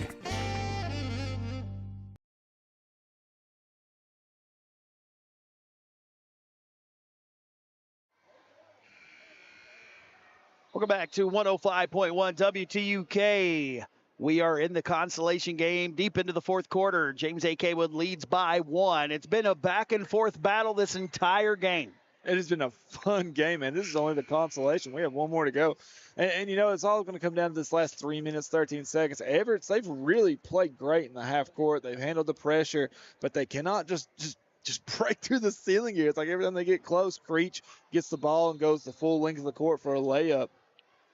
All right, here comes the Lady Cats up the court. Middleton bringing it. Splits Ooh, runner. defenders, puts up a floater. No Man. good. She's got it fall several times. They're going to say it was Yeah. deflected out of bounds. That was a smart decision. No one stopped ball. No one closed up the lane. Just take you 2 dribbles and shoot it. We're going to get a quick timeout from Everts. Maybe going to try to draw something up here to get an easy basket underneath their own goals. So we'll take another commercial break. James A. Kaywood still leads by 1 on 105.1 WTUK. Hi, we are the Grease Monkeys. We're the fastest monkeys in town, and we don't monkey around. Are you looking for a one-stop shop for all your automotive needs? The Grease Monkey Quick Lube and Tire has you covered. We offer wheel alignments, tires, brakes, tune-ups, and much more. We also have the best diagnostic equipment in the county, as well as the only oil change pit in the county, along with a large parts inventory on hand, meaning we can get you back on the road in a flash. Give us a call today at Grease Monkey Tire and Auto at 664-3640. Welcome back to 105.1 WTUK. Everett set to inbound this one underneath their own basket. I really think that's why they wanted to come out in a different look here. That's kind of a box set. A lot of movement here. Wide They open get it into top. Daniels. Daniels, Got no the shot fear, they fires it wanted. up. Man. Rebounded, no good. Ooh, I thought she got a lot of ball there. They're going to say she hit her on the hand as she shot. It's really hard to tell from our vantage point, but. Oh, that's her 5th. Was that on That was Engel? on Engel. That'd be her 5th. That is tough. That's big time tough. So that's going to put Clark at the free throw line, shooting 2. I could not see this young lady that subbed in for Engel. I believe it's number 2. 2 would be Barrett. I don't see anybody else with a 2 in their number except for Adley Creech, which. Yeah, it's this young. I can't see her number. First free throw, First good. shot by Clark is good, and it ties things up here. That's a big foul. Next free throw by Clark, good. Everts back in the lead. Now, if you're Everts, do you think about trapping even more with Jace's down a starter? Oh, ball knocked away. Middleton drives down, flips it up, no good. Haynes comes out there with a rebound with 3 blue jerseys around her. It's knocked out of bounds, but it's going to stay with Everts. Yeah, I saying a back tip knocked that out. That was impressive by Haynes to come down with that basketball with 3 blue jerseys around her right there. Now, Everts brings the ball up the court. Middleton looking to attack, drops it off. I tell you what, right there, number 1. Oof. Daniels Man. is ready to fire that up. But Yes, good she job was. going in there and Ready getting the again. rebound. Back out to Middleton. That one's going to be short as well. And it'll go back over to the Trojans. Those are good shots. You see Coach Collins on the sideline. You see Coach Middleton on the sideline saying, hey, great shots. We'll take those. Yeah, you got to figure late in the game, the defensive pressure that's been happening, your legs are probably gone. Yes, sir. 2 minutes, 20 seconds to go here in the 4th. All right. Ball is knocked out of Barrett's hands, and it's going to be another jump ball. So that jump ball earlier proves important because that gets the ball back over to Everts now with a 1-point lead and a little over 2 minutes to go. If you're Everton, you can get a score here. That is big with this game winding down. 2 minutes, 13 seconds to play. Everts across the timeline, top of the key, just left, right, looking for something. Runner in the lane, no good. Good job right there by Clark to have position down low to get the rebound. Turns around with a jump shot, no good. Creech there for the rebound for the Trojanettes. I think Creech is thinking I'll go all the way here. Creech picks up her dribble, drops it off to Middleton. Middleton now looks to attack. And knocked away and deflected. Was that Anna Kate Clark? Yeah, it was. She blocked Barrett. Back tip now. It's going to go out of bounds, and it's going to go off a foot of a defender for James A. Kaywood, so it'll stay with Everts. 1 minute, 39 seconds to go. You can see Everts' whole game plan is to trap at this half court. Oh, quick inbound. Inbound pass. Somebody was not looking, and that gives a quick shot. Was that Clark again? Yeah, it was Clark. Clark has just taken over. Yes, she has. Here comes Creech the other way. That was a good pass to Clark as well. Great job by Creech to answer. Back to a 1-point game. 1 minute, 17 seconds to play. They get the ball in the middle to Clark. Puts up a shot. Good It's hands. blocked. Middleton gets the rebound. Fires it up. Rattles home. Talk about being in the right place at the right time. Back to a 3-point game. Timeout, Jaces.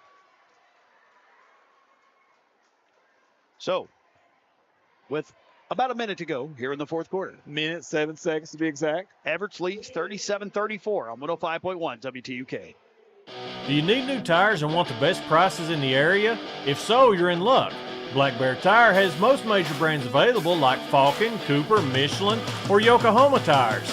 Black Bear Tire has been in business for 16 years, so go by and see them at 106 Russell Drive in Cumberland. Black Bear Tire can not only get you going on new tires, but they also offer general service, maintenance, and repairs. Open Monday through Friday from 8 to 5 and Saturday from 8 to 12. Call Black Bear Tire at 606-589-2291.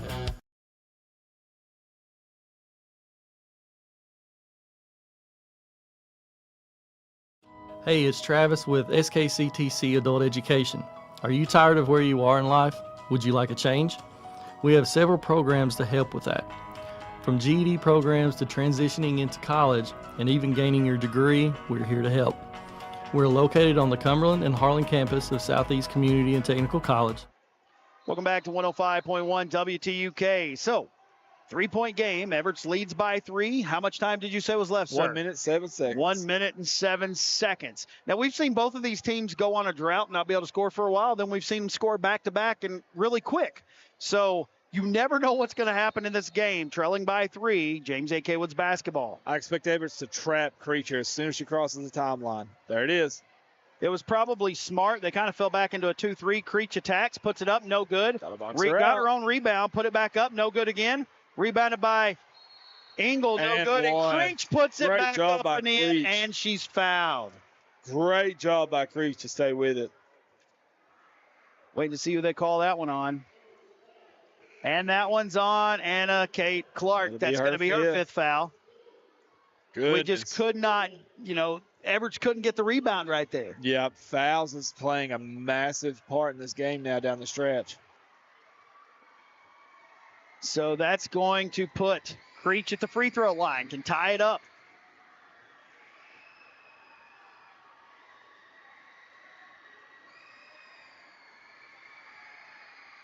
Free throw up. Oh, rattles out. Bush with the rebound. 50 seconds to play. Here come the Lady Cats. Haynes has it. Goes behind her back. That was impressive. Drops it off there to Middleton. Middleton back to Haynes. Haynes, loses good it. Defense by Jason, but she traveled. Oh, timeout before the travel. She traveled, but they did call a timeout. He really did call a timeout. That was so smart. We couldn't see that side, but I tell you what, Sanders was there. Johnny on the spot. So smart. With that timeout, James A.K. Wood trails by 1. We'll be back in just a moment on 105.1 WTUK. By investing in our local community and developing the workforce, JRL Coal has grown exponentially while providing our great county with its most vital natural resources. The extraction of clean coal by using advanced technology and the well-experienced workforce of Eastern Kentucky coal miners has allowed us to become a top-producing coal company in Kentucky. To inquire about joining our family at JRL Coal, call 606-775-0266.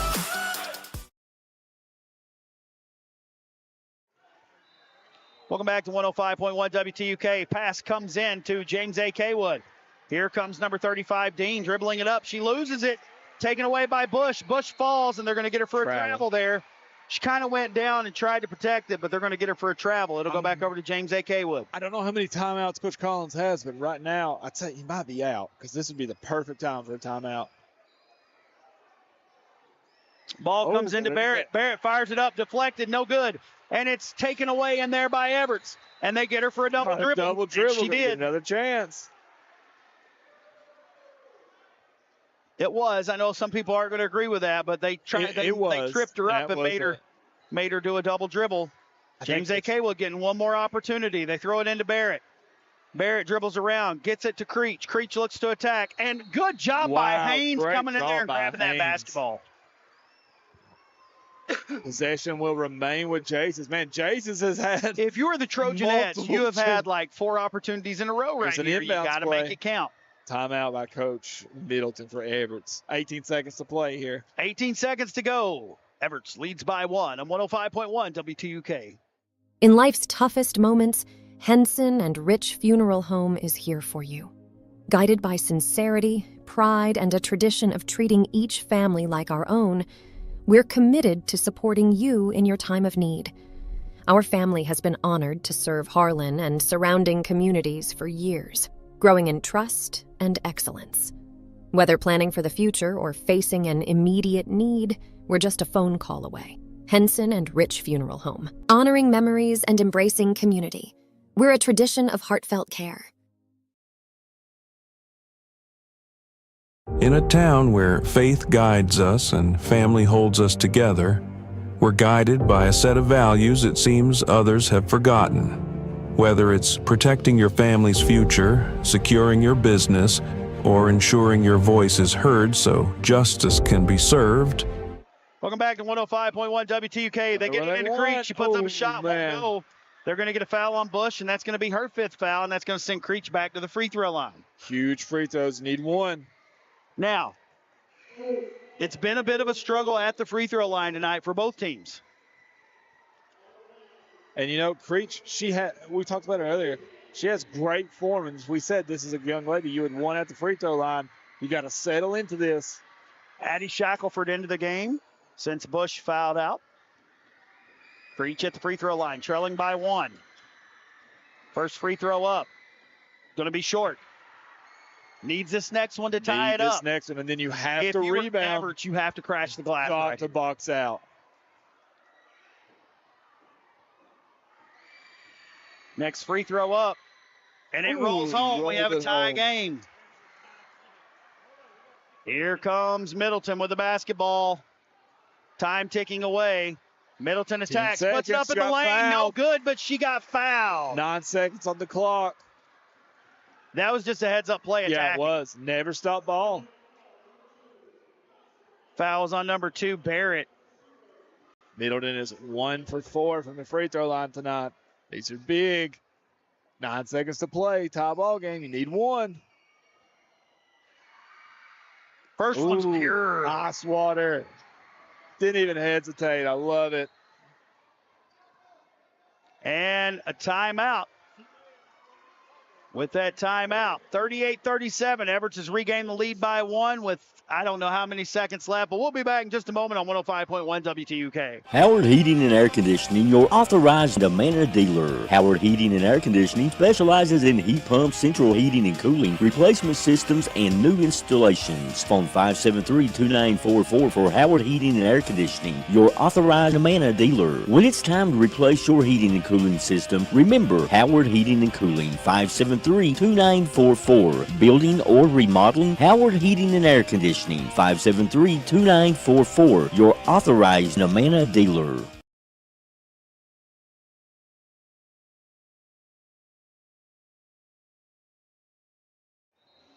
Welcome back to 105.1 WTUK. 38-37. Everett's with one more free throw. They can go up by 2 here. You think there's an argument to miss it on purpose cause bedlam on the free throw? Man, I do not know, because then any bucket beats you.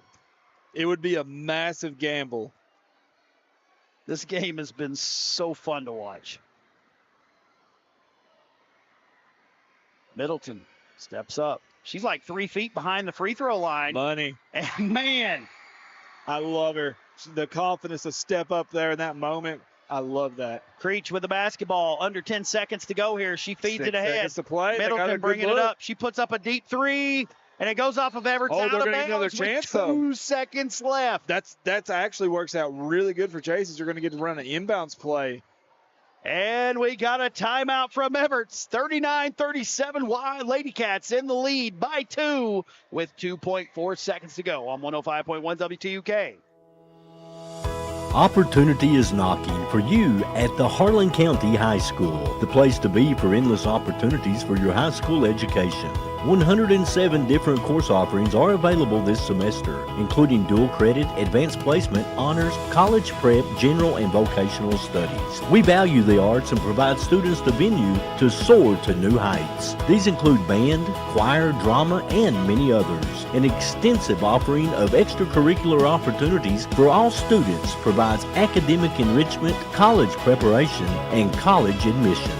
Our athletic program features 24 sports. HCHS achieved the second highest performance level on state assessment in the 22-23 school year. We are HC, and we want to see you in the den. Welcome back to 105.1 WTUK. Got to imagine they're going to draw something up here for Creech to crash inside. Most definitely, and that's what they're There it doing. is. Creech is looking to crash. They're going to throw it up, but they overthrow her. And number one, Daniels came away with it. And the Everett's Lady Cats hold on to win the consolation game by a score of 39-37. What a basketball game, Mr. Caldwell. Fun game. If the second one is even half as good as this, then it's going to be a great night. Man, those two teams just left it all out there. Man, that was just such a fun game. Look at Coach Greer out there to present the trophies for both teams. We'll keep it here while they do that. Man, you know, the game itself, it was kind of crazy how it unfolded. It started with Jace's pressure just absolutely doing a number on Everett throughout the entirety of the first half. Coach Middleton, he adjusted, and my goodness, did we just see an absolute outpouring of points from Clark. She just absolutely took that game over. Here we see the fourth place trophy awarded to Jasons. And, you know, they come in fourth, but my goodness, was that a fun game. They worked and played their butts off tonight. You had a big first half from Embry Engle. Had 10 points in that first half, but then fouls out in the second half and unable to continue. Scoring for your Trojanettes looks like this. You had Creech with 18 points in this one. You had Engle with 10. You had Barrett with 3. Middleton with 4. And you had Dean with 2 for a total of 37. The Everett's Lady Cats scoring looks like this. You had Sadie Clark with 21. Macy Middleton with 14. And Bailey Haynes with 4 for a total of 39 points. And I tell you what's impressive to me and what other teams in the county better watch out for. I only know this because when I looked at the rosters, they had their grade level listed. 35 of the 39 points for the Everett's Lady Cats came from fourth graders. Wow, what a stat. That's pretty crazy. I mean, and these girls have 2 more years playing at the 5th and 6th grade level. That's just impressive to say the least. That is a crazy statistic, man. And these girls, I bet Coach Greer is happy to see this talent coming up. Well, we're down with the consolation game. The Everett's Lady Cats come away winning that one 39-37 over the James A. K. Wood Trojanettes. Now we get to learn a whole new list of names from 2 different rosters as the Ross Point Lady Cats face off against the K. Wood Lady Comets. We'll be back in a few moments on 105.1 WTUK. Do you need new tires and want the best prices in the area? If so, you're in luck. Black Bear Tire has most major brands available like Falcon, Cooper, Michelin, or Yokohama tires. Black Bear Tire has been in business for 16 years, so go by and see them at 106 Russell Drive in Cumberland. Black Bear Tire can not only get you going on new tires, but they also offer general service, maintenance, and repairs. Open Monday through Friday from 8 to 5 and Saturday from 8 to 12. Call Black Bear Tire at 606-589-2291. At Front Porch Medical, our mission is to meet you where you are for your healthcare needs. Whether it be via computer, tablet, or phone, or even on your actual front porch in the privacy of your own home, we want to be a convenient alternative for your quality healthcare needs. Kimberly Miller is the owner-operator of Front Porch Medical and a nurse practitioner. She's been a nurse for 30 years and always lived in Harlan. During that time, she's observed the many needs of the community and hopes to fill the gap by making healthcare more accessible. Give Front Porch Medical a call today at 273-1139. Hi, we are the Grease Monkeys. We're the fastest monkeys in town, and we don't monkey around. Are you looking for a one-stop shop for all your automotive needs? The Grease Monkey Quick Lube and Tire has you covered. We offer wheel alignments, tires, brakes, tune-ups, and much more. We also have the best diagnostic equipment in the county, as well as the only oil change pit in the county, along with a large parts inventory on hand, meaning we can get you back on the road in a flash. Give us a call today at Grease Monkey Tire and Auto at 664-3640. Opportunity is knocking for you at the Harlan County High School, the place to be for endless opportunities for your high school education. 107 different course offerings are available this semester, including dual credit, advanced placement, honors, college prep, general, and vocational studies. We value the arts and provide students the venue to soar to new heights. These include band, choir, drama, and many others. An extensive offering of extracurricular opportunities for all students provides academic enrichment, college preparation, and college admissions. Our athletic program features 24 sports. HCHS achieved the second highest performance level on state assessment in the 22-23 school year. We are HC, and we want to see you in the den. In life's toughest moments, Henson and Rich Funeral Home is here for you. Guided by sincerity, pride, and a tradition of treating each family like our own, we're committed to supporting you in your time of need. Our family has been honored to serve Harlan and surrounding communities for years, growing in trust and excellence.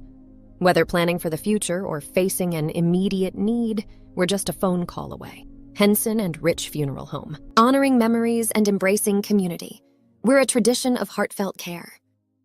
Hometown Urgent Care is open daily Monday through Sunday from 10 a.m. until 8 p.m. for your urgent healthcare needs, which include but are not limited to minor fractures, lacerations, sinus pain and congestion, earache, stomach issues, as well as in-house rapid tests for COVID, flu, strep, and RSV. At Hometown Urgent Care, we offer assisted weight loss using Adipex if the BMI is 30 or greater, and also Lipomino weight loss injection. Call Hometown Urgent Care at 573-9939. Howard Heating and Air Conditioning, your authorized Amana dealer. Howard Heating and Air Conditioning specializes in heat pumps, central heating and cooling, replacement systems, and new installations. Phone 573-2944 for Howard Heating and Air Conditioning, your authorized Amana dealer. When it's time to replace your heating and cooling system, remember Howard Heating and Cooling, 573-2944. Building or remodeling, Howard Heating and Air Conditioning, 573-2944, your authorized Amana dealer. Are you dreaming of the perfect backyard escape? Well, J&J Fencing and Pools has got you covered. From luxurious in-ground pools installed this fall to convenient above-ground options, we make your pool dreams come true. Are you ready to close for the season? Give us a call at 573-7665 to schedule your pool closing. We carry a complete line of closing kits. Visit us on US 119 at Baxter. J&J Fencing and Pools, your year-round pool experts. In a town where faith guides us and family holds us together, we're guided by a set of values it seems others have forgotten. Whether it's protecting your family's future, securing your business, or ensuring your voice is heard so justice can be served, we understand what matters most to you because it matters to us too.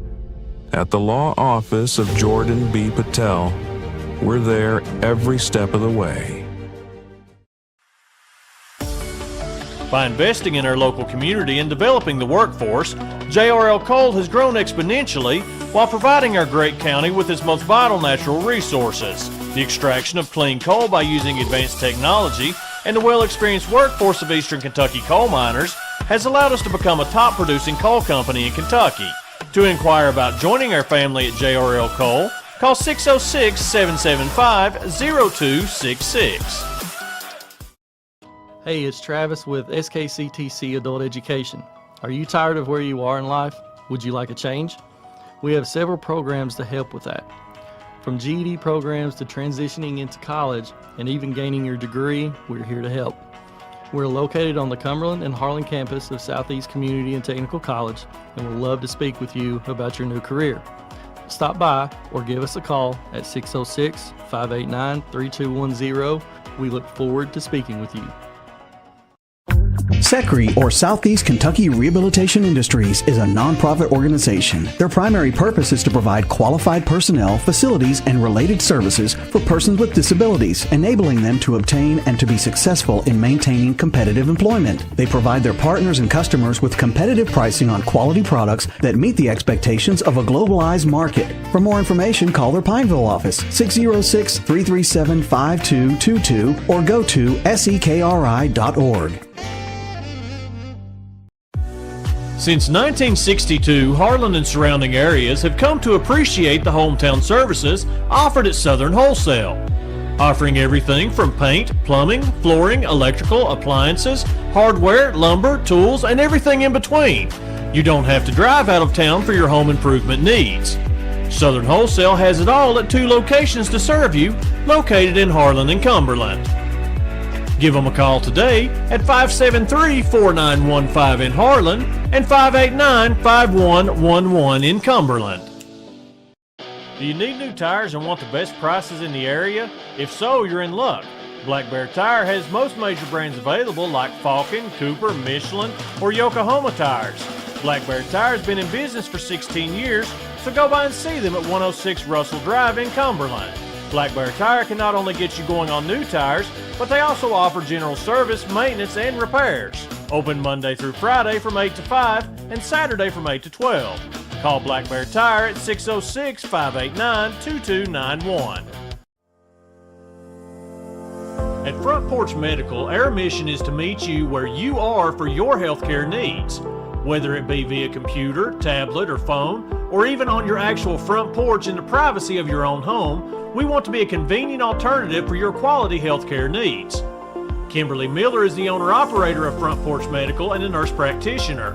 She's been a nurse for 30 years and always lived in Harlan. During that time, she's observed the many needs of the community and hopes to fill the gap by making healthcare more accessible.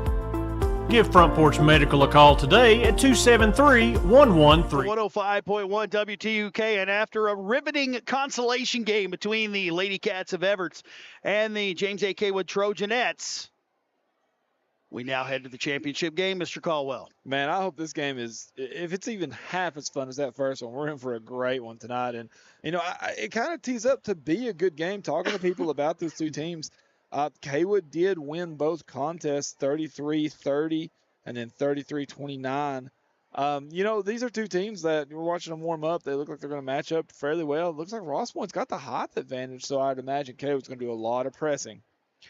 And you know, with Coach Ford over there, she's been around basketball for years. I've known her as long as I think. She loves a little bit of basketball. Just a little bit. Let me tell you, it's going to be hard not to be a homer, you know, as a former little Kaywood alum, you know. And if I'm not mistaken, is this Taylor Simpson's first year at the helm as head coach? I believe it is, and she's done a mighty good job. To get your team to the championship game your first year as head coach, that's impressive. Knowing Coach Ford as I do, I expect her to press the entire game. If she doesn't, I'll be a little shocked. And the starting lineup now for Ross Point is going to be number 22, Andrea Napier. Number 12, Annie Burton. Number 32, Chrislyn Jones. Number 44, Jocelyn Miracle. And number 15, Nat Bug, Natalie Creech. Nat Bug. I've called her Nat Bug since she was a wee little thing. Tell you what, Ross Point really does have some height out there. They do. I actually thought maybe those were some of the 7th and 8th grade girls warming up with them, but no, they are very tall.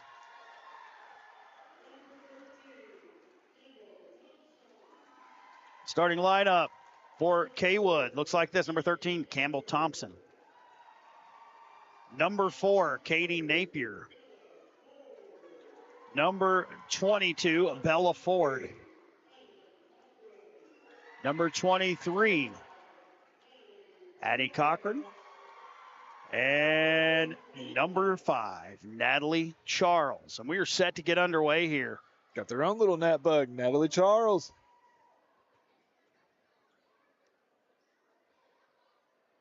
I think this game is going to be a lot of fun. I expect Coach Ford to really want to push the pace.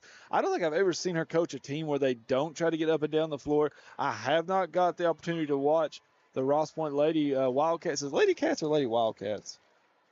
We can call them tomato, tomato. You know what I'm going to call them? Lady Cats, Lady Wildcats. I'm going to call them Ross Point. That works that's too. Probably the best play in here. Think you're safe? Based on just looking at their team composition here, I expect them wanting to really pound it inside. They have a clear height advantage. Kaywood has a little bit of height of their own there. We're just about set to get underway.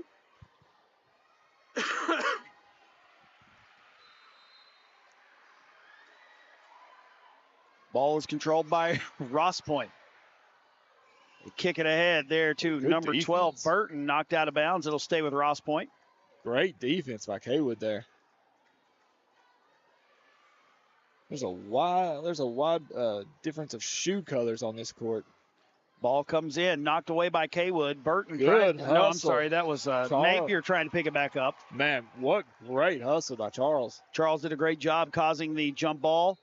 Ball goes back over to Kaywood. Quickly up the court here, little Kaywood. Left to right, got a runner.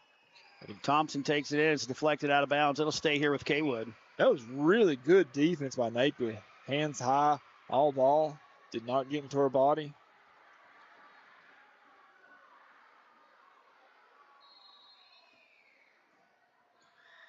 Ball comes in.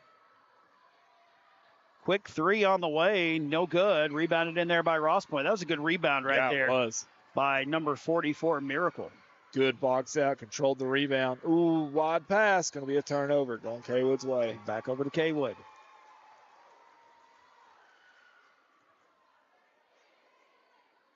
Not seeing much. There it comes. I was about to say, I don't think Ross was going to pressure, but now they bring it in late.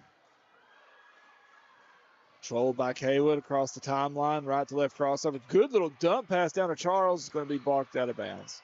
No, I'm sorry. That was not Charles that shot that. That was, oh, yeah, it was. It was number 5, Charles. Man, seeing is hard. Vision. It's just so difficult. I mean, I can tell the older I get, they're going to call double dribble there, give it back over to Ross Point. The older I get, I have trouble seeing from a distance. I'm going to have to go get some bifocals. We'll see it coming in my future. Ross went across the time. Ooh. Across the timeline. Inadvertent contact there. All the way. Put it up. No good. There is a foul, though. Ooh. I did not see which little girl that was that got ran into. It was inadvertent, but she took a shot. I believe that foul is going to be on number 22, Andrea Napier. Oh, they called it on the ground. I thought it was during the shot. I did too. Be first foul for either team. See what Coach Ford has in the inbounds here. Oh, she throws a little long. She can still it. grab it. It's not back and forth because she didn't touch it until it got in there. I call it back and forth also. I've always called it that way. Everybody calls it over and back. I call it back and forth. Now you got, I think that's Bella Ford dribbling through the pressure. She drops it off. 3 on the way. No good. Rebounded in there by Kaywood. Got to go back up with that. She brings it down. Going to be a jump ball. Get the ball back over to Ross. That's something that, it's really hard to teach young players playing down low. You catch it, gather, go straight back up because you want to gather and look around. Ross Point to inbounds here. We see pressure by Kaywood. We talked about how we expect them to press the whole night, and here they come out in it. Ross Point trying to work around and break it up the left side to the middle. Oh, and it's stripped away. That is number 22, Ford, coming away with it. Puts it up, no good, but she's going to be fouled by number 32, Chrislyn Jones. Great job by Ford to get that steal, just get herself under control and get the foul. Be your first free throws for the night.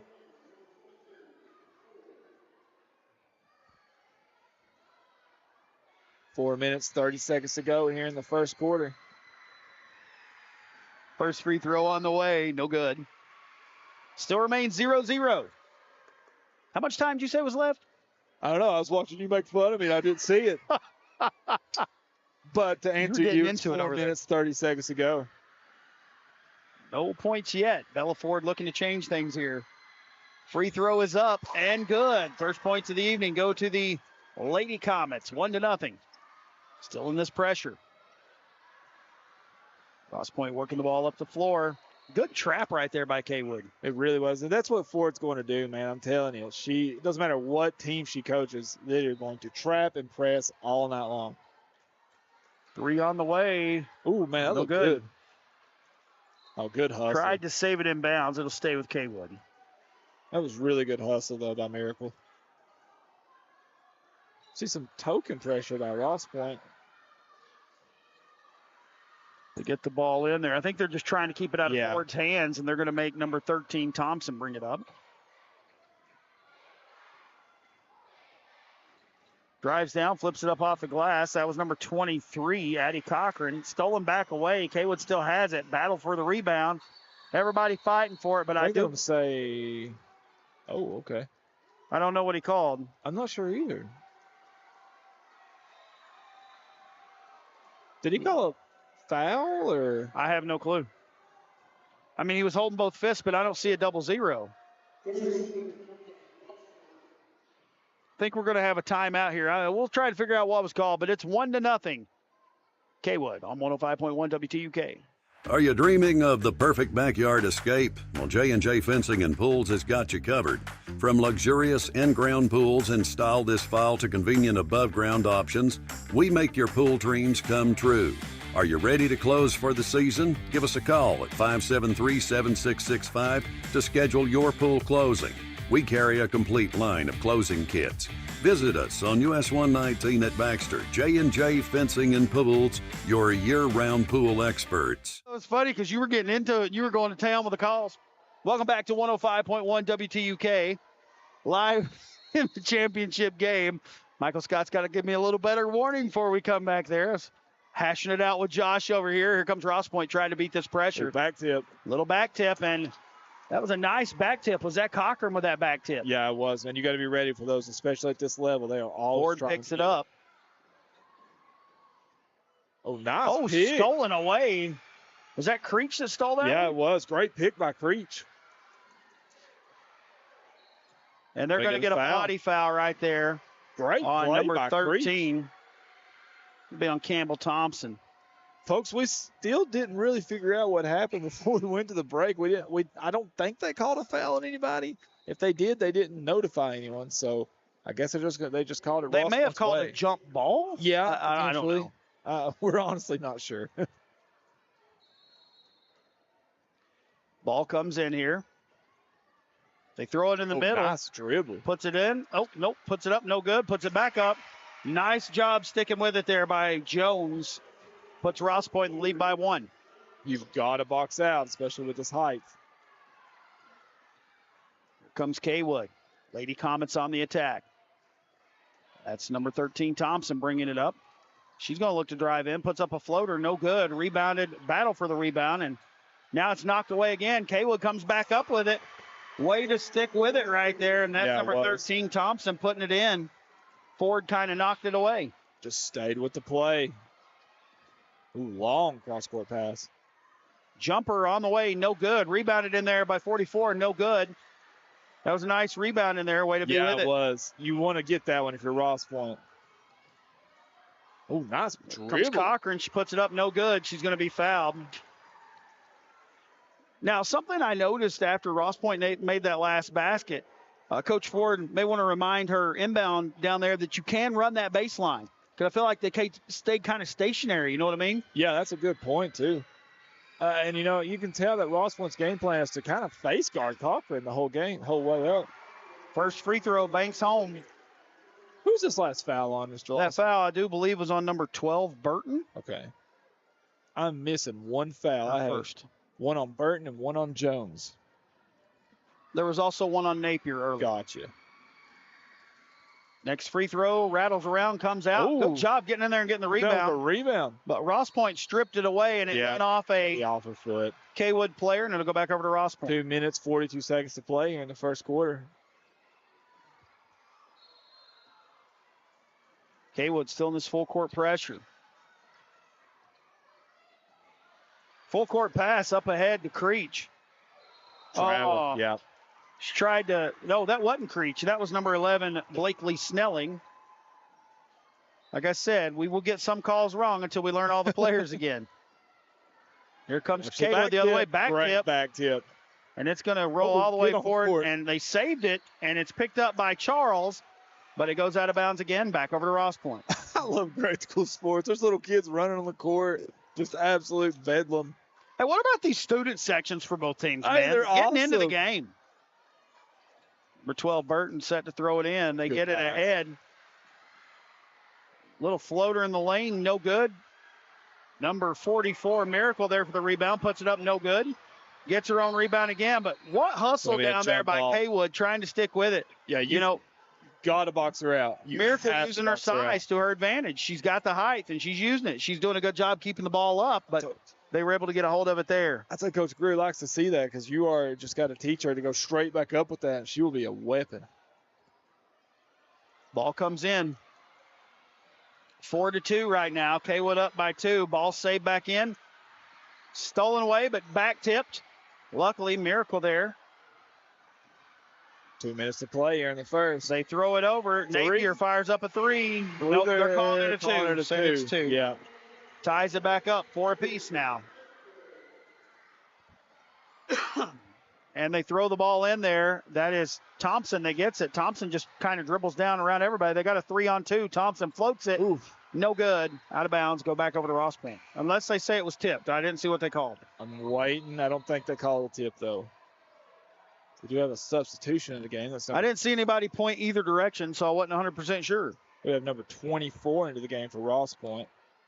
That is Lily Carver. You kind of wonder if maybe only having 7 players can hurt Kaywood at this point as well. Maybe, yeah. Especially Ross Point definitely has more people to sub in if you're in foul trouble. Fresh legs for this Trap press. at half court. Great trap. That was really What good. a And great Cochran trap. just steals it away. Takes it down and goes down to go Good up with it. It goes defense. out of bounds. It'll stay with Kaywood. That was really good defense. I by said Cochran. Jones. That was Thompson. My bad. Thompson. What great defense off that turnover by Miracle there. She was not, I'm sorry, by Jones. Ball comes in. Shot on the way. It's deflected. And it's stolen. Then Kaywood steals it back. Nice little head fake. Floater in the lane. Up and no good. Miracle there with a rebound. She's being swarmed. I'm not sure who they're getting that one on. Yeah, and then you see Coach Ford telling her girls, hey, back off. We don't want that foul 90 feet from the That was basket. on number 4, Katie Napier. Her sec? Oh, no, I'm sorry. No, just her first. Yeah, her first.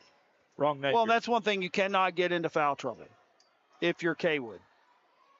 Ross Point has really handled this pressure good for the most part. Just one turnover that I can recall. 1 minute to play here in the first. They throw it ahead to beat the pressure. Oh, Back there's tip. a turnover. And Thompson came away with it. And they're going to get – are they calling a foul? They're just saying out of Saying it bounds. went out of bounds. And that's the right call, too, because she did not move. She just knocked the ball out. I like that call. All right, so number 22 now to throw it in for Kaywood. That's Ford. Oh, we have a substitution for Ross Point. A little pressure coming right here. They get it into number 13, Thompson. She dribbles through. She's going to be hit from behind. Kind of a take your pick there. There were 2 defenders on her. I believe 24, so they're going to put that one on. On 24, Carver, her first, team's 4th. Now, next foul. Now, I know we're under a minute to play, but next foul puts Kaywood at the free throw line. That's pretty big. A minute in grade school sports, that's a lot of time. They get the ball into Thompson. It goes off of her leg out of bounds. It'll go back over to Ross Point.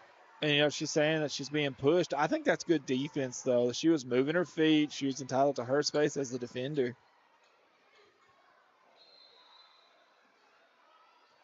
Ross Point set to inbounds. Kaywood, a lot of pressure right here. They throw it in, but it's intercepted by Kaywood. And they take it out. Man. No good. Good rebound in there by number 5, Charles. It's going to be a jump ball. That gives the ball back to Ross Point. Man, I bet Cochran wants that one back. She does not miss gimmies like that. 48 seconds to play here in the first. Ross Point having a little trouble getting the ball in. They get it into Napier now, but Cochran over there to cut her off. And they got her trapped now, and the ball's on the floor again. Going to be another jump ball. That'll go with Kaywood's way. How much time's left? 41.8 seconds. We talked about that defensive pressure earlier in that consolation game. There's been a lot in this championship game as well. Yeah, there has. And honestly, these two teams, they're having more troubles than the consolation games to get good, clean looks. Cochran really had the only clean look, and we wasn't able to put that one home. Now you got 41.8. That's what I used to call it was too open. That's what would happen to me.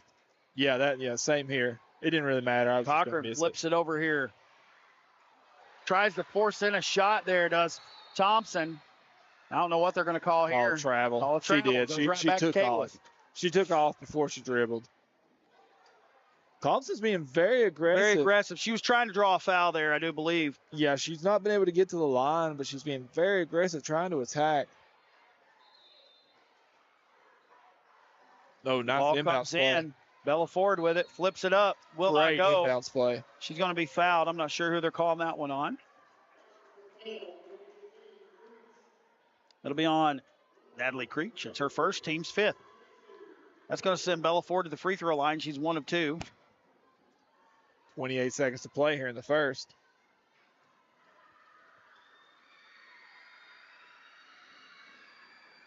Up and good. Good free throw for him.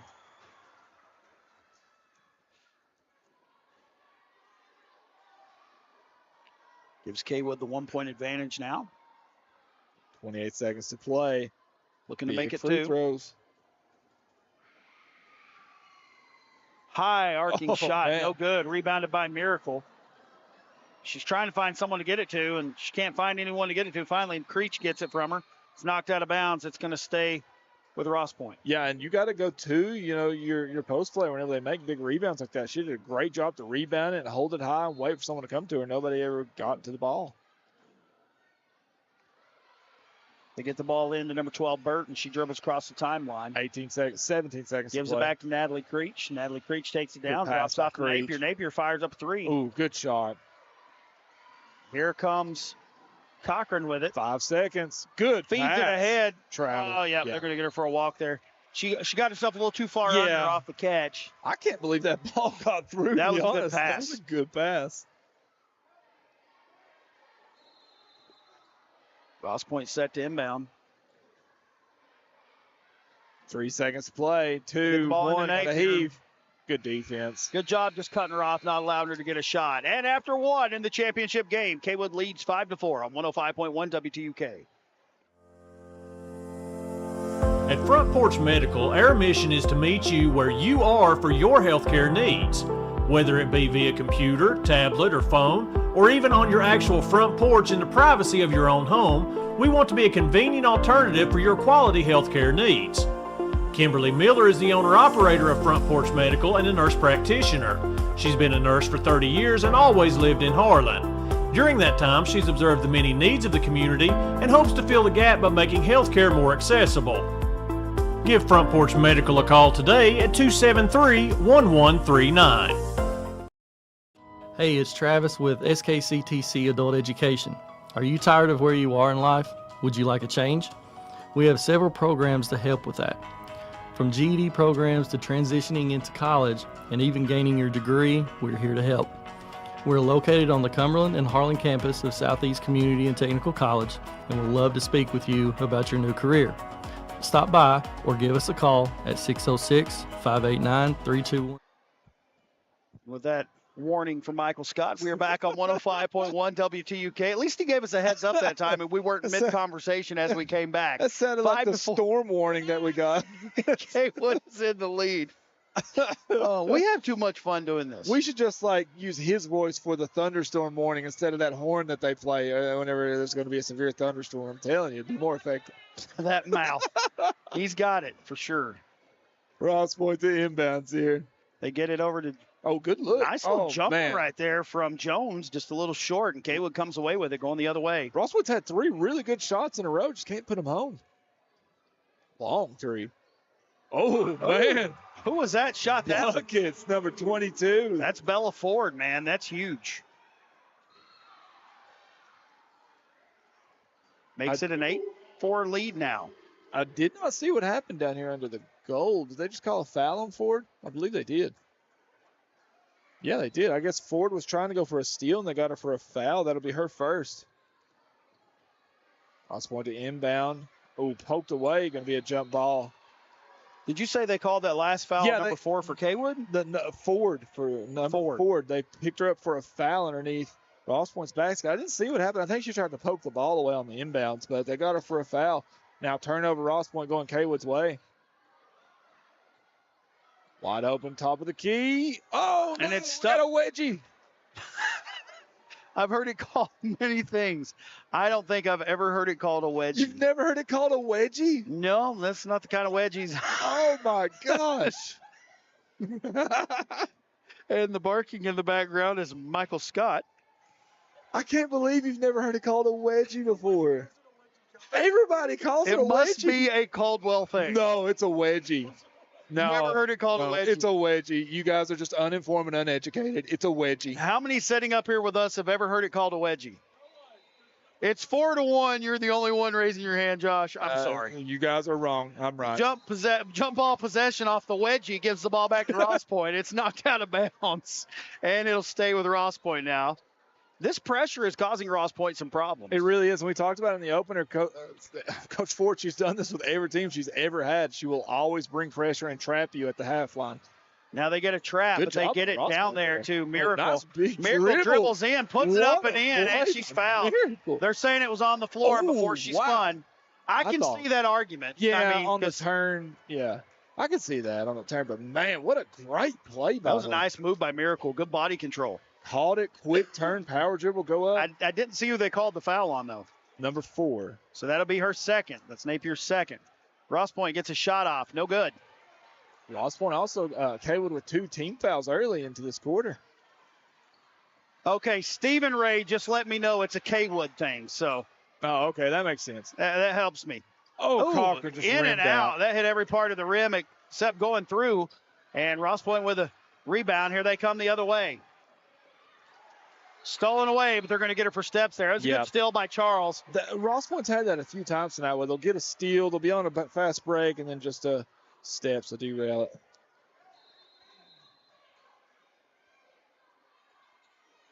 Ross went to inbound again. Almost picked off. Long, too. Lucky she didn't get a foul there. And pure. Home. The basket by number 11, Blakely Snelling. Her first basket of the evening makes it an 8-6 game. And a runner there by Thompson won't go. Battle for the rebound. Just bouncing off everybody. It looked like a pinball. And it's going to stay with Ross Point. Good sportsmanship there, helping each other up. These two teams went at each other early in this game. 4 minutes, 25 seconds to go here in the second.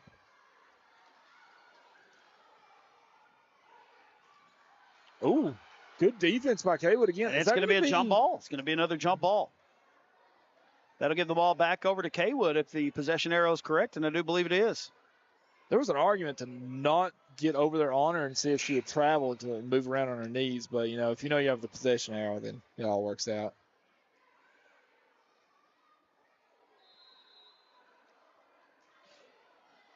Kaywood set to inbound with a 2-point lead. That ball comes in there to number 13, Thompson. Ooh, she puts nice up a runner. floater. She was bumped. I think they're going to get number 32 without. No. 22? They got it on 22. Okay, I seen 32 Maybe. also, so I'm glad I waited. That's her second. This will be Thompson's first time to the line tonight. She's tried to get the line a few times on good shots.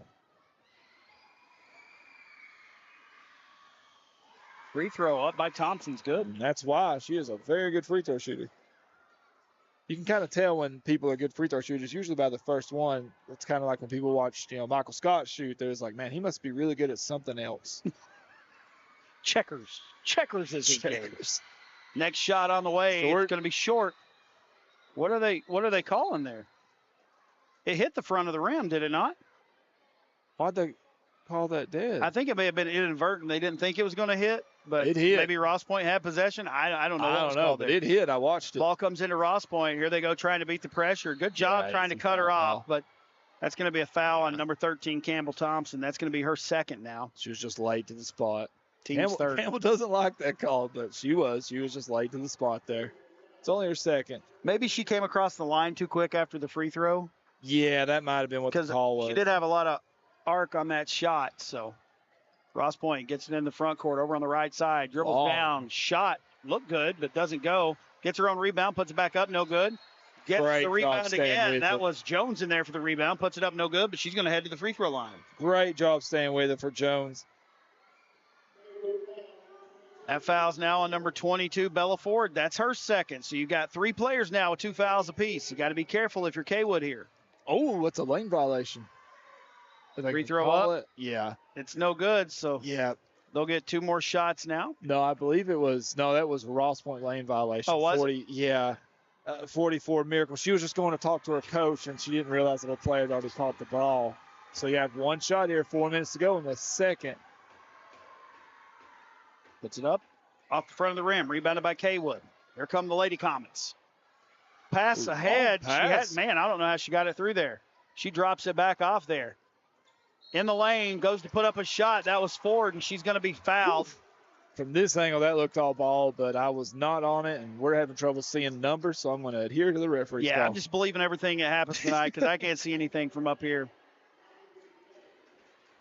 Foul's going to be on number 11, Carver. That should be her second. I've got it as her second also.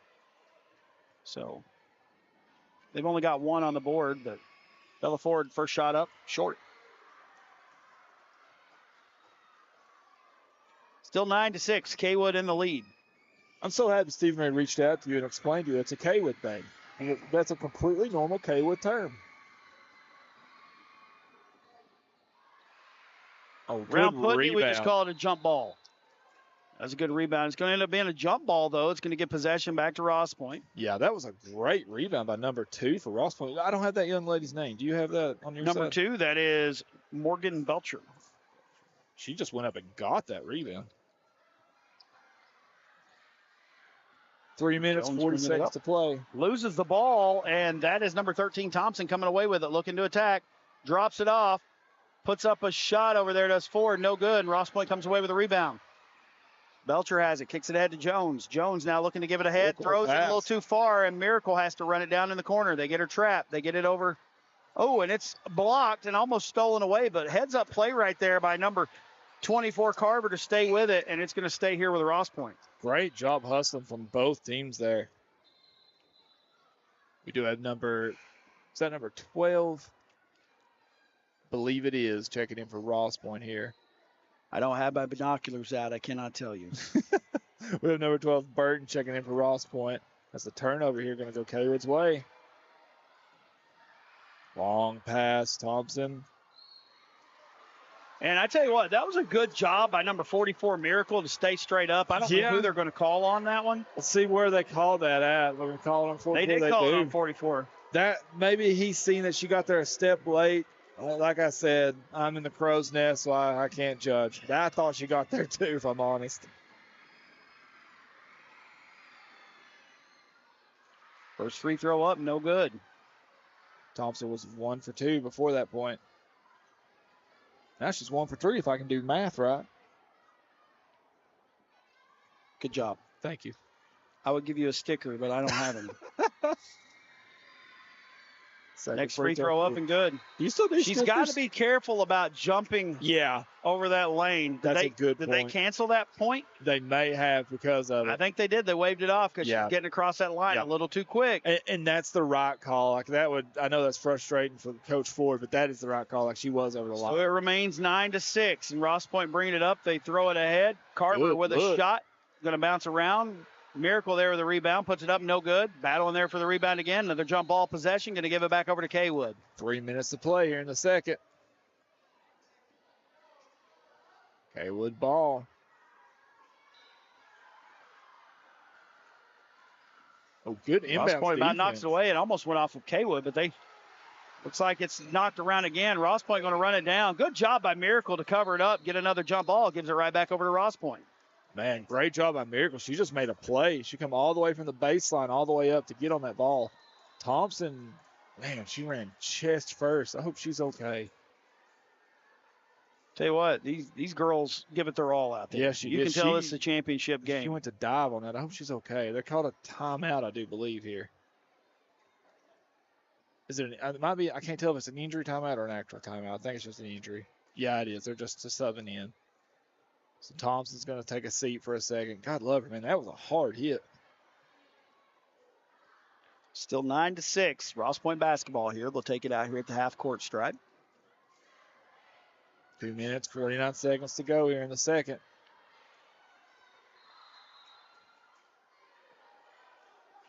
Basketball comes in to Carver. She throws it ahead. Snelling with it now. Snelling takes it over on the right side. Good pressure from Kaywood. It goes through the hands of Creech and out of bounds. It'll go back over to Kaywood. Still 9-6. It's been a game of turnovers, man. Both teams, they just can't really get anything positive going on offense. Thompson back in the game. She got her a quick breather. What a warrior.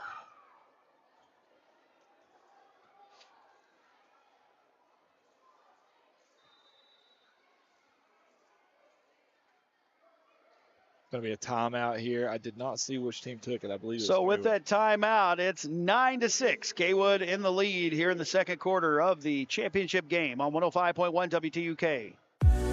Since 1962, Harlan and surrounding areas have come to appreciate the hometown services offered at Southern Wholesale. Offering everything from paint, plumbing, flooring, electrical, appliances, hardware, lumber, tools, and everything in between.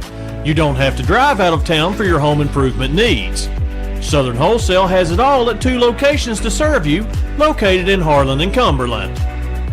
Give them a call today at 573-4915 in Harlan and 589-5111 in Cumberland. Welcome back to 105.1 WTUK. Read Michael Scott loud and clear as we came back there from the commercial break. Kaywood basketball with a 3-point lead. 2 Ross minutes, Point 30 applying seconds. good pressure as well. They get it into Thompson. Thompson dribbling up now. Oh, good Drops it off pass there. It was a by good Thompson. drop off. It was deflected. Good job staying with it there by Nate. Yeah, it is. Ford has it now. Picked up her dribble. She's going to drop it back off over there. I think that's Cochran with it. They get it Thompson in the middle. Puts up a floater. No good. Napier with a rebound. Puts it back up and in. Good job from Napier just to be in the spot, go straight back up. And that's a good job as a post player. You just get the rebound, put Yeah. it right back in. That's what you want. 2 minutes to They get play the here. ball ahead to Snelling. Puts up a floater. Ooh, Good. nice little shot. floater from Snelling. 4 points for her now in the quarter. Here comes Kaywood the other way. 11-8 now. Kaywood on top. Oh, quick little turnaround 3 there by Cochran. Missed it. Charles has it knocked away, but Thompson able to pick it up. It's deflected again, and now they have it, and Ross Point is on the attack. Good hustle back by Kaywood. And she's going to be fouled. Wait to see who they call this one on. Maybe. There were 2 defenders on it. So Yeah. I'm not quite sure who they're going to get that on. 1 minute, 40 seconds to play here. I think it's on 23. I believe that's what he. Yeah, 23. Yeah, that was Addie Cochran. That's just her first. What's number 12? Is that Burton? Is that 12 at the line? I can't tell. I'm waiting for it. It is 12. Yes, it is. I was Burton waiting at the free for it throw to line. turn This just is a the little. first. We've caught a lot of basketball games in this gym. Not many from up here, so we're still kind of finding our rhythm of seeing people. That's free throw. Rattles through. Actually, it didn't rattle. It was straight through the net. 11-9 now. Kaywood with a 2-point lead. Minute 30 to play. Cochran here. tries to dribble through it, and Belcher knocks that ball away, but Cochran able to run it back down. Cochran, good screen by Napier. No good. Charles with a rebound. She tries to drop it off. Miracle there to take it away. It's bouncing around again, and Ross Point comes out of there with it. Got numbers. Burton attacks, puts up a shot, deflected and blocked. Great job by Kaywood to get back on transition there. There was 5 white jerseys across the timeline. Minute to play here. Coach Ford calling a play in. She probably wants to hold. Cochran with the basketball. Drops it off there to Nice Thompson. defense. Belcher doing a good job, and they're going to get her for hops there, I think, or did they call timeout? Nope. They called a walk. Got her for steps. I was waiting. I thought there was a timeout maybe. Nobody made a signal. Man, that was great defense by Belcher. They'll give it She back to just Ross was Point. all over.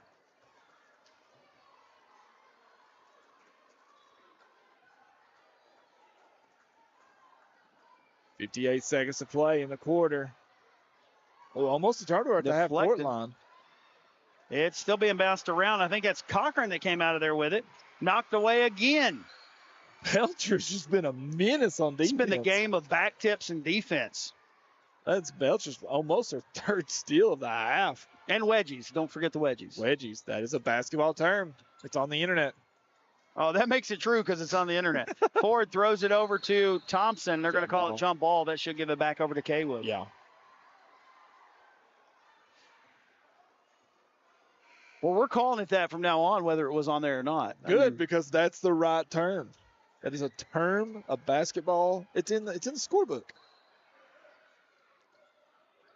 Okay, with the inbound. Ford throws Oh, it. wow. Cochran picked up her dribble, throws it back over to Ford, but it's knocked away by Creech, but Ford picks it back up. Good job by Ford to get that ball. 34 seconds to play in the half. Ford thought about a Ooh, three. man. Ooh, it's deflected, but Cochran has it now. Just trying to milk a little bit of this clock. Cochran puts up a floater, no good. Napier there for the rebound, puts it up, no good. Miracle with a rebound. Kept her hand straight up, took it down. Yeah, good job by Napier to go straight back up. Here but comes Miracle Burton the also other made a way, great throws play. it ahead. beats the pressure. Got a lane. And everyone just kind of split and left her alone. Was that Carver? I think it was Carver. Just kind of carved down the lane. 3 on the way from Cochran, no good. And we are all tied up at the half, 11-11 on 105.1 WTUK. Do you need new tires and want the best prices in the area? If so, you're in luck. Black Bear Tire has most major brands available like Falcon, Cooper, Michelin, or Yokohama tires. Black Bear Tire has been in business for 16 years, so go by and see them at 106 Russell Drive in Cumberland.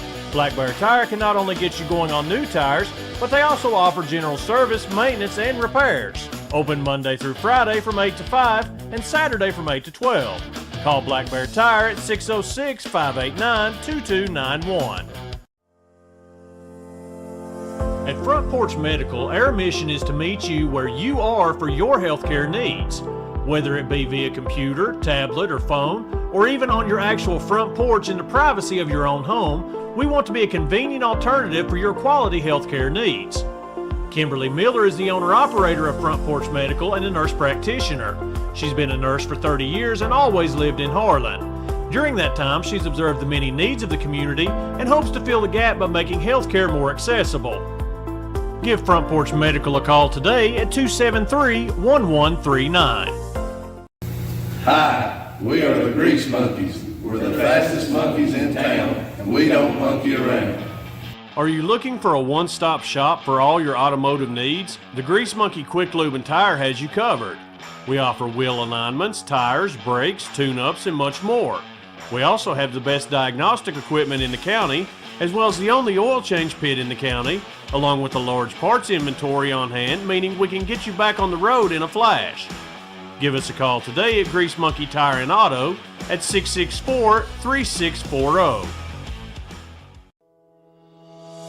Opportunity is knocking for you at the Harlan County High School, the place to be for endless opportunities for your high school education.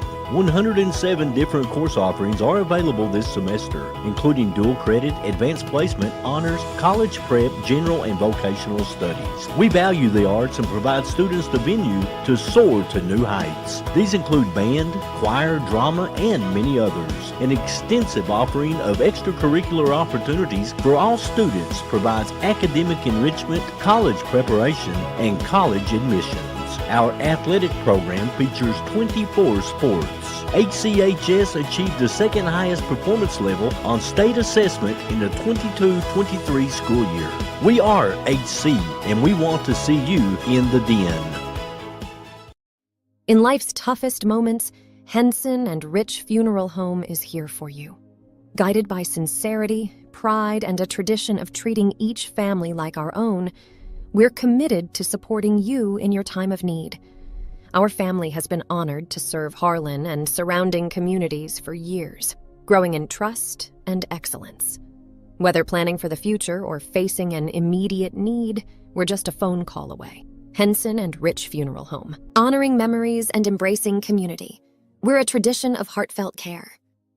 Hometown Urgent Care is open daily Monday through Sunday from 10 a.m. until 8 p.m. for your urgent health care needs, which include but are not limited to minor fractures, lacerations, sinus pain and congestion, earache, stomach issues, as well as in-house rapid tests for COVID, flu, strep, and RSV. At Hometown Urgent Care, we offer assisted weight loss using Adipex if the BMI is 30 or greater, and also Lipomino weight loss injection. Call Hometown Urgent Care at 573-9939. Howard Heating and Air Conditioning, your authorized Amana dealer. Howard Heating and Air Conditioning specializes in heat pumps, central heating and cooling, replacement systems, and new installations. Phone 573-2944 for Howard Heating and Air Conditioning, your authorized Amana dealer. When it's time to replace your heating and cooling system, remember Howard Heating and Cooling, 573-2944. Building or remodeling, Howard Heating and Air Conditioning, 573-2944, your authorized Amana dealer.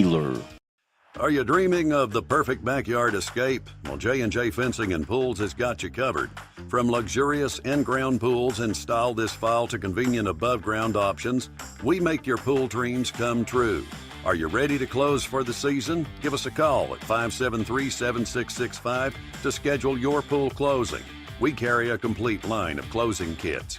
Visit us on US 119 at Baxter. J&J Fencing and Pools, your year-round pool experts. In a town where faith guides us and family holds us together, we're guided by a set of values it seems others have forgotten. Whether it's protecting your family's future, securing your business, or ensuring your voice is heard so justice can be served, we understand what matters most to you because it matters to us too.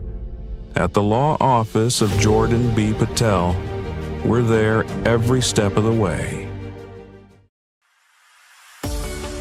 By investing in our local community and developing the workforce, JRL Coal has grown exponentially while providing our great county with its most vital natural resources. The extraction of clean coal by using advanced technology and the well-experienced workforce of Eastern Kentucky coal miners has allowed us to become a top-producing coal company in Kentucky. To inquire about joining our family at JRL Coal, call 606-775-0266. Hey, it's Travis with SKCTC Adult Education. Are you tired of where you are in life? Would you like a change? We have several programs to help with that. From GED programs to transitioning into college and even gaining your degree, we're here to help. We're located on the Cumberland and Harlan campus of Southeast Community and Technical College, and we'd love to speak with you about your new career. Stop by or give us a call at 606-589-3210. We look forward to speaking with you. And the warning system from Michael Scott lets me know we're back on 105.1 WTUK here in the championship game at halftime. We're all tied up 11-11. We're back. Thank you, Michael Scott. Thank you. Let me know we're back. We got that. Thank you. All right, at the half, it looks like this. Kaywood scoring.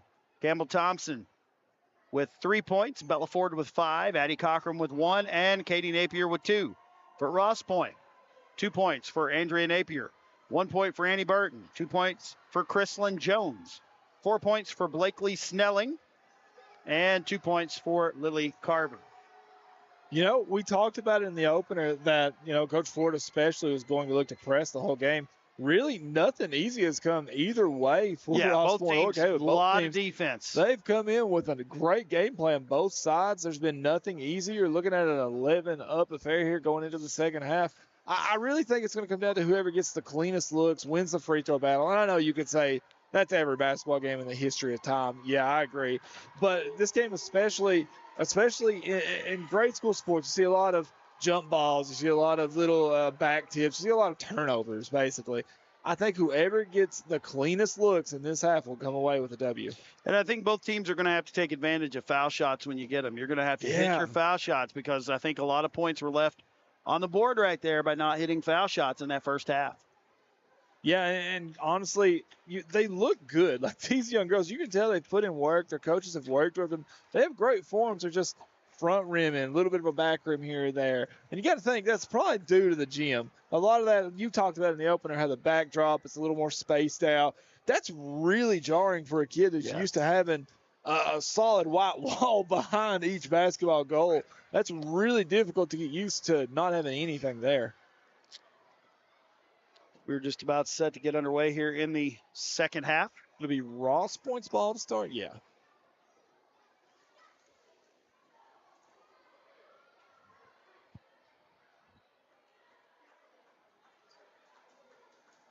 Just gave Michael Scott an unopened pack of gum, and watching him trying to figure out how to open this pack is going to give me entertainment during the game.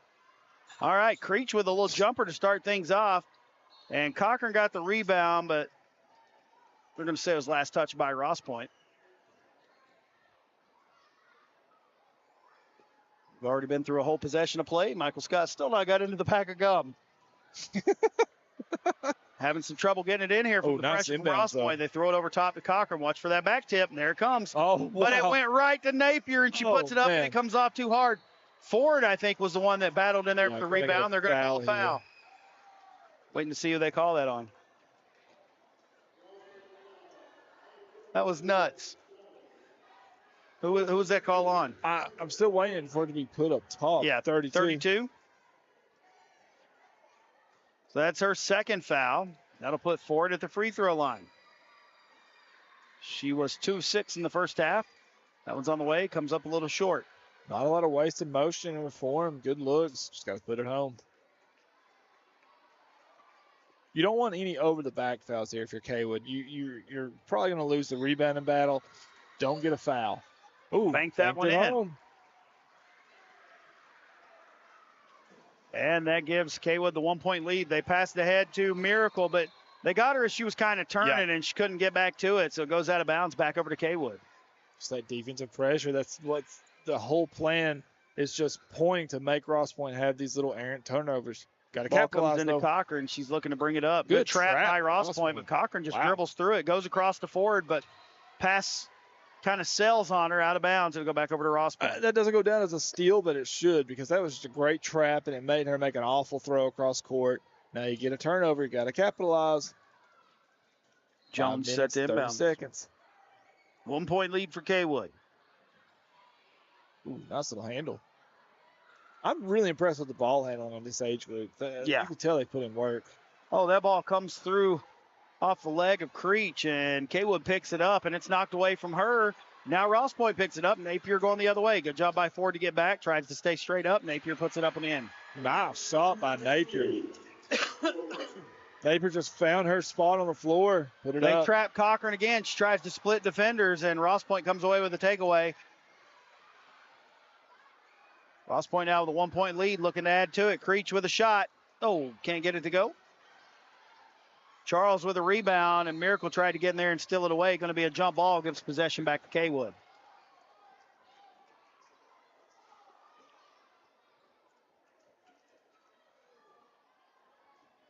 For Kaywood, you've had a bad little string of just poor possessions. You got to get back in your rhythm. Good job by Cochran trying to turn the other way, but Creech comes away with a steal. She's got someone. She sees her now. Gets it down to Napier. She puts it up. It will not go. Got to get back. Jones there for the rebound. Puts it up and in. There was 5 blue jerseys underneath the goal. Ross Point extends the lead to 3, and now they're going to get a foul on Creech. She took the brunt of that one, but moving, it's going to be a blocking foul on Natalie. So they're not, Kaywood, they're not sending any type of help whenever they're doing these traps. They've got to send girls back to help her get this ball up the court. And also, there was just a lack of hustle on that last score. There was 5 blue jerseys under, and there was only about 2 white ones. They throw the ball in here. Cochran picks it up, fires up a 3. It rattles around, no good. Napier with a rebound, puts it up, no good. And Thompson came in there and got the rebound, no good, but she's fouled. Man, that was close. That was a quick trigger right there from Cochran. That was. She got space, and she let it fly. Called that foul on number 22. That's the 3rd foul on Napier now.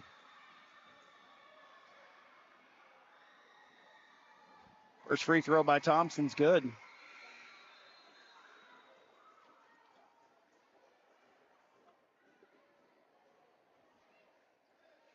Carver back into the game. Again, I tell my girls, do not get a foul on the rebound here. Even if you don't want to cheat foul because that far from the basket. Ross Point just has such a height advantage. The chances of getting the rebound so low. That one's up, no good. I tell you what, that was a good battle right there, though. She got after it. That's going to be a jump ball. It would just make me nervous, like for Cochran to get a cheap foul there over the back. But it was a good try there. Gives it back to Ross Point, but we're going to have a timeout. Ross Point leads by 2, 15-13 in the championship of the 5th and 6th grade girls Harlan County Tournament on 105.1 WTUK. In a town where faith guides us and family holds us together, we're guided by a set of values it seems others have forgotten. Whether it's protecting your family's future, securing your business, or ensuring your voice is heard so justice can be served, we understand what matters most to you because it matters to us too. At the law office of Jordan B. Patel, we're there every step of the way. Welcome back to 105.1 WTUK. Championship game, 3rd quarter action here. 15-13, Ross Point has a 2-point lead and the ball right now. For anyone that cares, the Cleveland Guardians is beating the Cincinnati Reds currently. 3-1. I know somebody that cares. He's beside me. Yeah. Kind of not anymore this year. You know, today was career day for Gear Up Week here at school. Oh. And I chose to wear my Reds jersey because Nice. I want to be the next. That's my career. I want to be the next manager of the Cincinnati Reds. Yeah. I would hire you. David Bell got fired, so figured I'd try it. Ball comes into Ross Point. And the pass is thrown away. She threw it, and she wasn't looking. Thompson bringing it down. Puts it up off the glass and ties this game Thompson. up.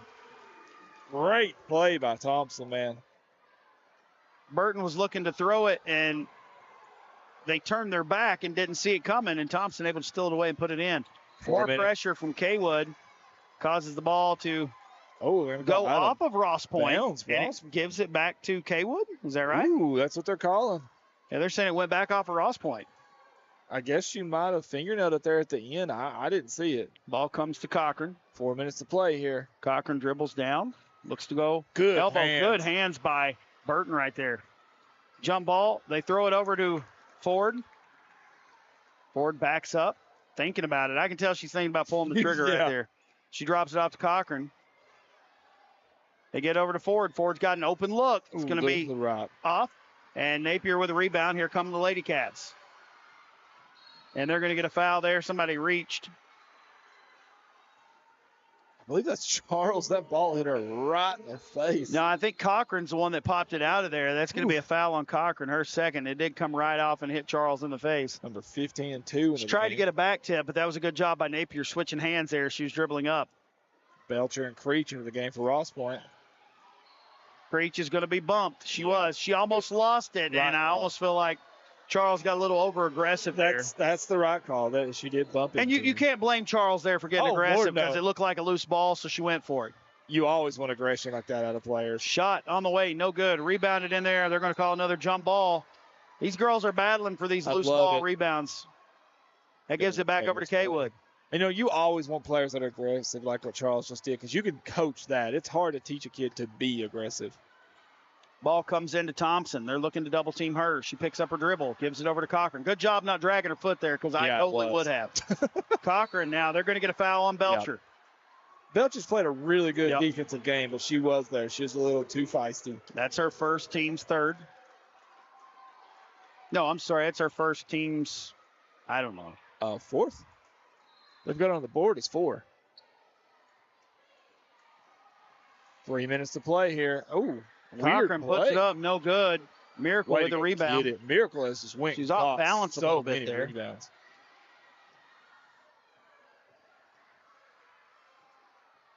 Passing the ball around. Creech has it now, looking to give it up. Gives it over to Belcher. Belcher throws it over to Carver. Carver fires up. No good.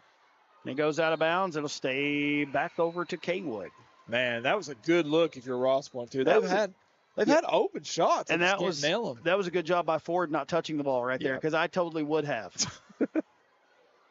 So you would have drug your foot and touched the ball. Yes, I'm not good at basketball. Yes, you are. I used to be. Oh, nice good ball hit right there. Thompson drops it down, puts up a floater, no good. Rebounded by Ford with a rebound. Battle for the loose ball and a quick timeout by Kaywood. Smart timeout by Coach Ford. Timeout. 2 minutes, 36 seconds to play here. We are in the third quarter. We're all tied up 15 apiece in the championship game on 105.1 WTUK. Are you dreaming of the perfect backyard escape? Well, J&J Fencing and Pools has got you covered. From luxurious in-ground pools installed this fall to convenient above-ground options, we make your pool dreams come true. Are you ready to close for the season? Give us a call at 573-7665 to schedule your pool closing. We carry a complete line of closing kits. Visit us on US 119 at Baxter. J&J Fencing and Pools, your year-round pool experts.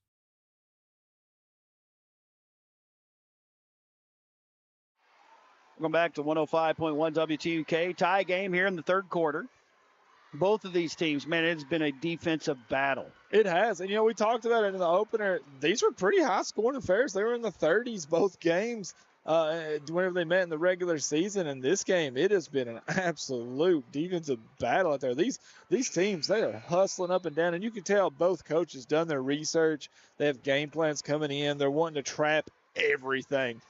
They're looking at back tip. If any girl crosses their face, they're saying, hey, go hunt them down back tip. it's been a sloppy game. Like, it's just been a sloppy game. And when you have games like that, it comes down to just a few possessions. But defensive intensity can cause the sloppiness. Yeah, you want it to be like this if you're a coach. Kaywood having a hard time getting it in. Cochran gets it in. Fires at three, man. That's quick trigger. Ford gets the rebound. She about got knocked down by Napier there on her team. Ford looking around, trying to settle things down. Throws it over here to Thompson. Thompson dribbling around up here. Being guarded closely. Gives it off to Cochran. Cochran drops it off to Ford. Ford fakes, looks to drive. Good cutoff right there by number 11, Snelling. They drop it off to Napier. She puts it up in. What a shot by Napier. It's like she turned around and said, I'm tired of all the dribbling. Give it to me. 2-point lead now for the Lady Comets. Here comes Ross Point on the attack. And she drove down all the way. Yeah. Let's see. Through the foul. That's going to be on number 4, Napier. Yeah, I think so. That's going to be her third now. That's going to send number 24, Carver, to the free throw line. She's not been there tonight. Sneaking into foul trouble if we're little Kaywood. You have Napier with 3. Well, I guess not so much. You have Napier with 3, Thompson with 2. Minute 57 to go in the third. First free throw good. Next free throw is good.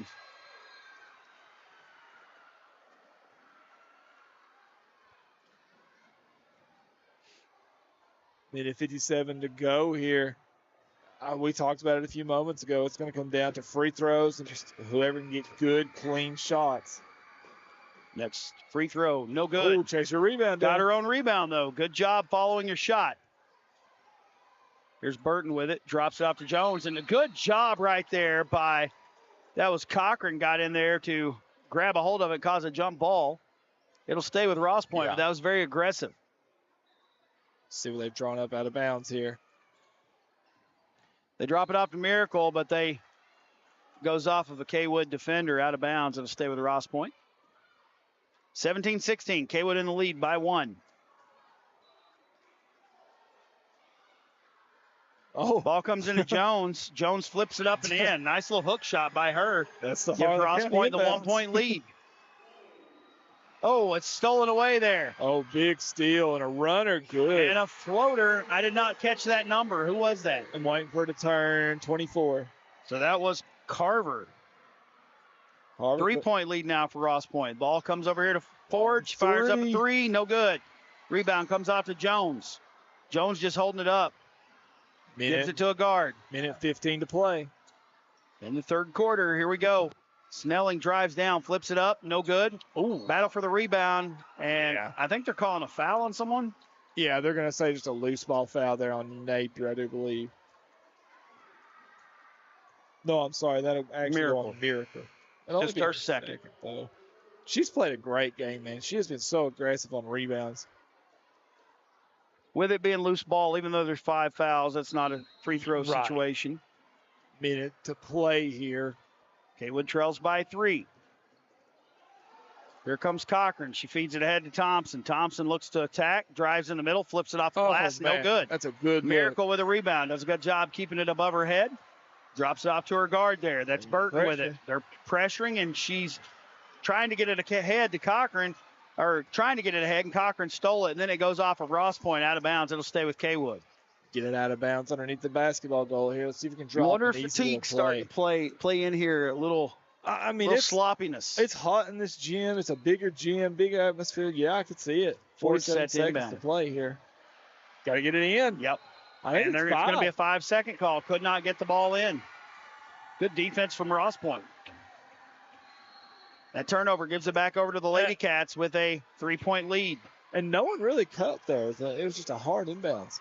It's 20-17, Ross Point up by 3. We got a quick 30-second timeout on 105.1 WTUK. SECRE, or Southeast Kentucky Rehabilitation Industries, is a nonprofit organization. Their primary purpose is to provide qualified personnel, facilities, and related services for persons with disabilities, enabling them to obtain and to be successful in maintaining competitive employment. They provide their partners and customers with competitive pricing on quality products that meet the expectations of a globalized market. For more information, call their Pineville office, 606-337-5222, or go to sekri.org.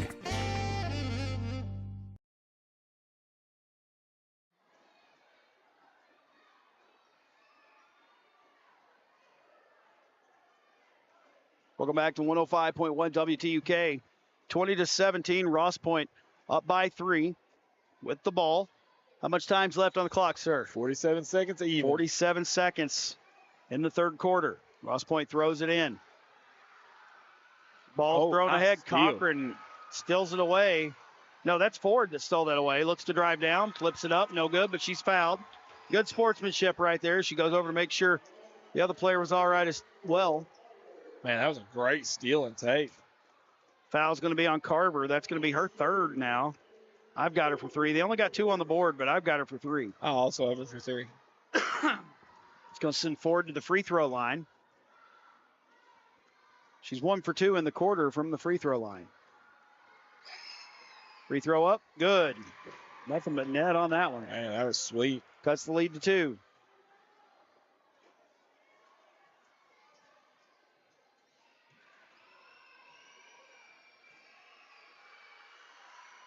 Real short. Yep. Front rim rebound. Oh, she was tracked it down, though. Ford in the corner. Battle for the rebound, and they're going to get another jump ball. That'll give it to Kaywood.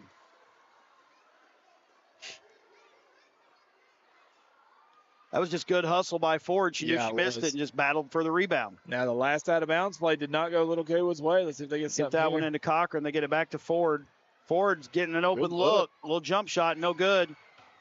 And the ball is rebounded there by Ross Point. Here comes Napier the other way for the Lady Cats. She's going to drop it off over here to Burton. Burton now dribbles around, feeds it into Jones. Jones takes it down, flips it up, no good. Battle for the rebound again. Ross Point comes away with it. 12 seconds They kick it out. Quick 3 on the way, no good. Rebounded by Kaywood. 8 seconds. Cochran going to get it up quickly. She's got someone down there, Thompson. They get it to Thompson. She puts it up and in. Ties it up.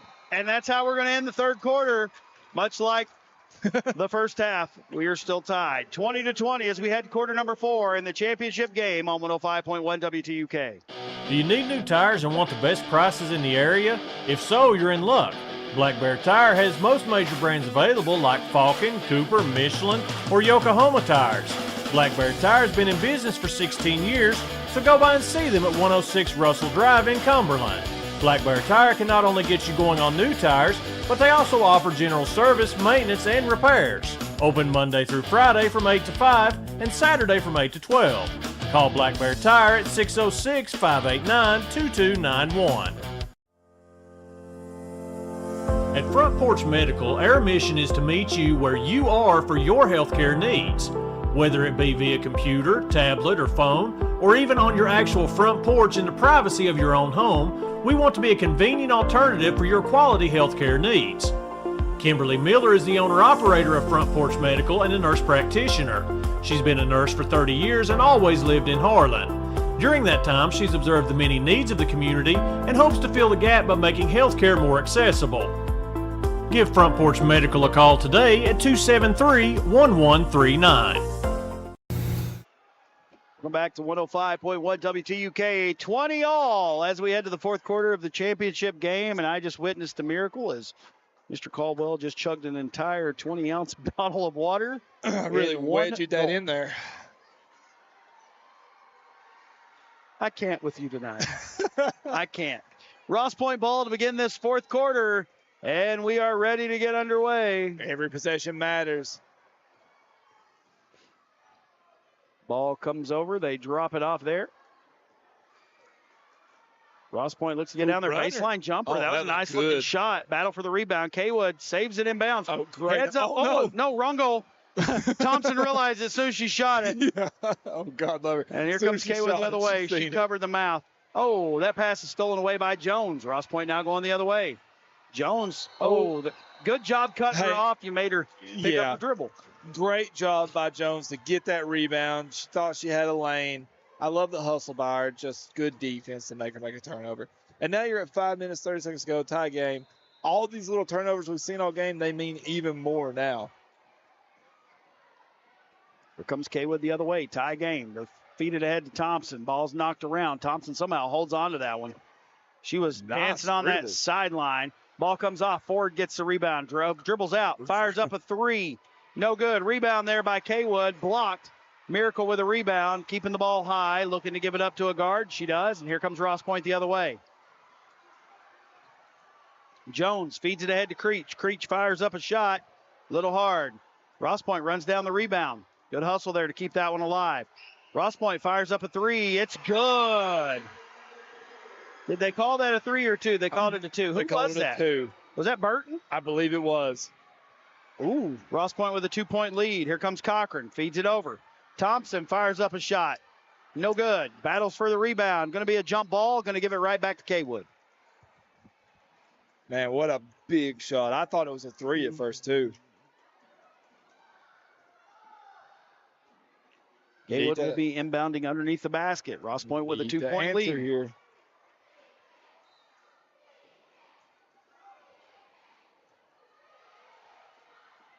Oh, long pass. Able to gather it, though, for little Kaywood.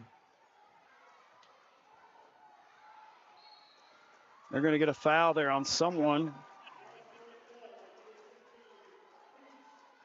Foul's on number 15, Natalie Creech. That'll be her third. Team's first of the quarter.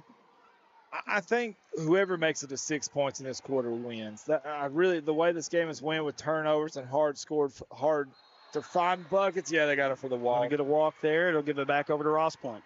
I think whoever can make 6 points in this quarter, they win the game. Ross Point's already at 2 of those, but let's see if I'm wrong. Jones throws it in. Creech bringing it up now. Good job getting by the pressure. Going to drop it off to Burton. Burton back to Creech. Knocked away. Man, just hustle. defensive intensity right there. Knocks it out of bounds. It'll stay with Ross Point. Great hustle.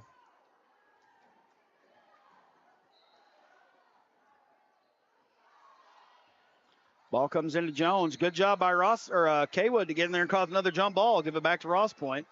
It gives you the possession arrow back if you're Kaywood. Need a stop here if you're Kaywood. 4 minutes, 17 seconds to go. Good rebounds defense. Still got a good look. I think she got a shot on the way. Though. No good. Miracle with the rebound. Knocks it over. That's Burton now with a shot. No good. She's got a Here lane. comes Kaywood the other way. Couple good looks. Great Ball's back knocked tip. away. Good. Timeout. A turnover? I didn't see it. Was it a double dribble? Okay, I didn't catch it. So a great defensive play by Ross Point. Then the double dribble. Now you got to turn over back to Kaywood's way. Ross Point's defensive intensity stepping up as well. Both of these teams, can you tell they want this championship? Just a little. 3 minutes, 50 seconds to play here. Cochran with the basketball. Looks to drive down. Forces up a shot. Draws the foul. That was just Cochran trying to make something happen. Yeah. 3 minutes, 48 seconds to play still. Foul was on Burton, her second. Cochran at the free throw line now. It's her first time there since the first quarter. Banks it in. Banks open on a Tuesday. 1 point lead now for Ross Point.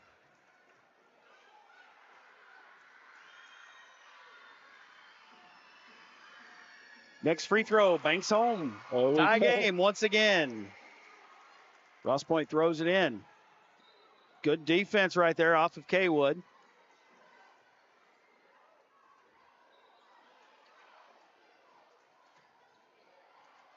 Ball comes in. Creech throws it back over there to number 22, Napier. She runs it down.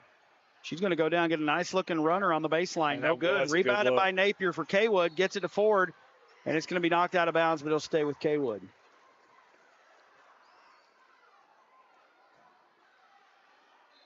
Three minutes, 30 seconds to go here.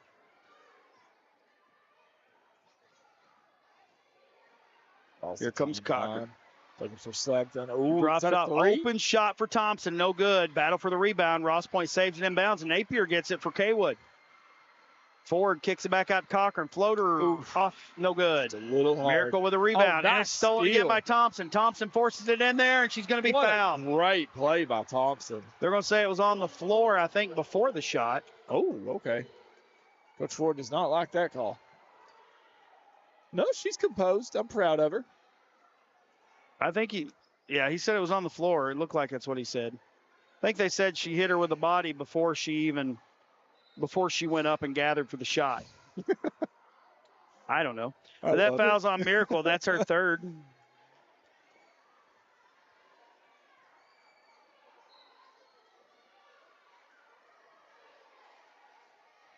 Ball trying to throw it in high, and Jones is there to take it. Here comes Ross Point the other way, taking it coast to coast, and she's going to be fouled. They get a foul in the body. I'm not sure who this one's going to be on, as there were a couple defenders in the region. That's going to be on number 5, Natalie Charles, her second. Team's first of the quarter. That'll send Jones to the free throw line. Jones is 0 for 2 from the free throw line today. Can give her team a lead here. Big free throws. She's played an awesome game. Free throw up. Man, that went in and came back out. Wow. We've seen that happen to these girls a few times tonight. It's like it's hitting the bottom of the net. Got to back the Kaywood's cheering section off the court. I love these fan sections for these young teams. I love the fact that one kid just stuck his leg out there on purpose, trying to say, nope, breaking the rules. They've got signs. I love it. What's happening here? I have no clue. I think they're trying to back up both sides to make it fair. I like that. Yeah, tell him you got to back up from the end zones and give space. Yeah. Which, as soon as he turned his back, the Kaywood kids went Sneaking right up back a little to where bit. they was. Yep. One more free throw coming up right here. They're not on the court. I think they're in a fine spot. They're waving their arms, trying to make it difficult. I love it, man. this is a great School spirit, man. That's what you want. That free throw rattles out. Rebounded by Ford. She gets it to Cochran. Here come Kaywood the other way. 3 minutes to play. Still tied up. Cochran drops it over to Ford. Three, Ford that gets an looks open good. look at three. Oh, No man. good. Ross Point runs it down. Good job by Napier to run it down. Throws it ahead to Carver. Carver dribbles down. Flows up a floater. No way good. To be there. But right there was number 12. Great couldn't get it to rebound. fall. Put it back up. And it's knocked out of there by Napier. Throws it ahead. Here comes Thompson on the attack. Takes it down. Going to be no good. And they're going to get a foul there on number 22, Napier. Man, that was a great job to get a high rebound on this other side by Miracle. She just couldn't get it back home. I think Napier for Kaywood kind of knocked it out of her hands when she held it up. She was the only one tall enough to do it down there. Free throw by Thompson is good. Now that is 4 on Napier for Ross Point. That's a big foul. And we see a substitution here. It'll be number 11 coming into the game for Ross Point.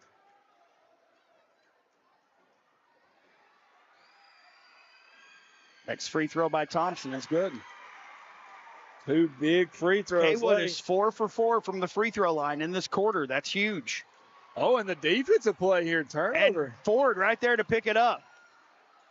Ball's knocked away again. Everybody's battling for it. They're going to get her for a walk. She kind of hopped. Yep. 2 minutes, 20 Get it seconds back over to Kaywood. I think are we getting a timeout? Can't tell. Yeah, we do. Or are we getting a substitute? Yeah, no, I think we have a timeout, Ross Point. Let's make sure, though. Looks like number 22, Napier's limping a little bit. I hope she's all right. Twisted up there. We're going to have a timeout. Kaywood leads by 2, 24-22 on 105.1 WTUK. Opportunity is knocking for you at the Harlan County High School, the place to be for endless opportunities for your high school education. 107 different course offerings are available this semester, including dual credit, advanced placement, honors, college prep, general, and vocational studies. We value the arts and provide students the venue to soar to new heights. These include band, choir, drama, and many others. An extensive offering of extracurricular opportunities for all students provides academic enrichment, college preparation, and college admissions. Our athletic program features 24 sports. HCHS achieved the second highest performance level on state assessment in the 22-23 school year. We are HC, and we want to see you in the den. Do you need new tires and want the best prices in the area? If so, you're in luck. Black Bear Tire has most major brands available like Falcon, Cooper, Michelin, or Yokohama tires. Black Bear. Welcome back to 105.1 WTUK. 24-22 in the championship game here in the fourth quarter. A little over 2 minutes remaining. Kaywood leads by 2. Now Kaywood's going to have it out of bounds underneath the goal here. See if you can draw something up out of the timeout. They throw it into Cochran. She's going to fire up a 3 at Banks. No good. Charles almost had the rebound, but what hustle right there as Ford trails it down. Cochran goes to throw it up in the lane, and she is fouled. I believe they're going to get that on number 12. Be on Burton, her third. Team's fifth. So Kaywood shooting free throws the rest of the way. Oh, yeah. Big free throws here for Cochran. Hit 2 earlier in the quarter. First one's up. Bounce it off. Big free throws. 2 minutes, 14 seconds to play.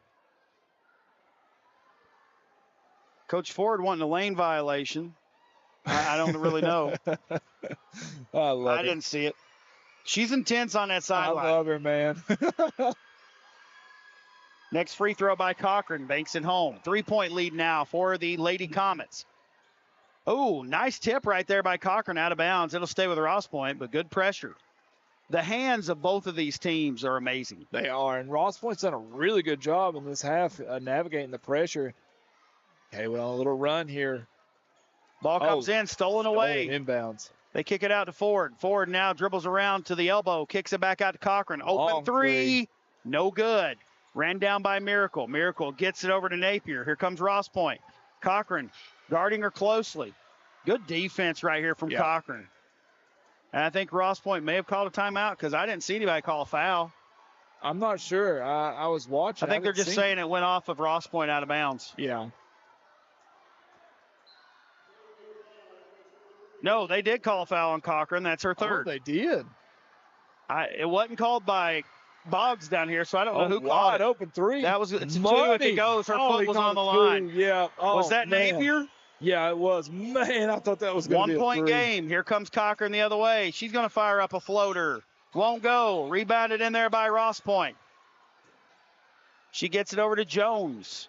Oh, she's going to get called for a walk there. It'll give it right back over to Kaywood now with a minute 33 to go. Kaywood in front by 1. Man, she made a great rebound, but just traveled right after. Got a substitution here. I can't see that young lady's number. She was replacing number 11. That is number 24 into the game for Ross Point. Ford set to inbound. Carver guarding her closely on the baseline.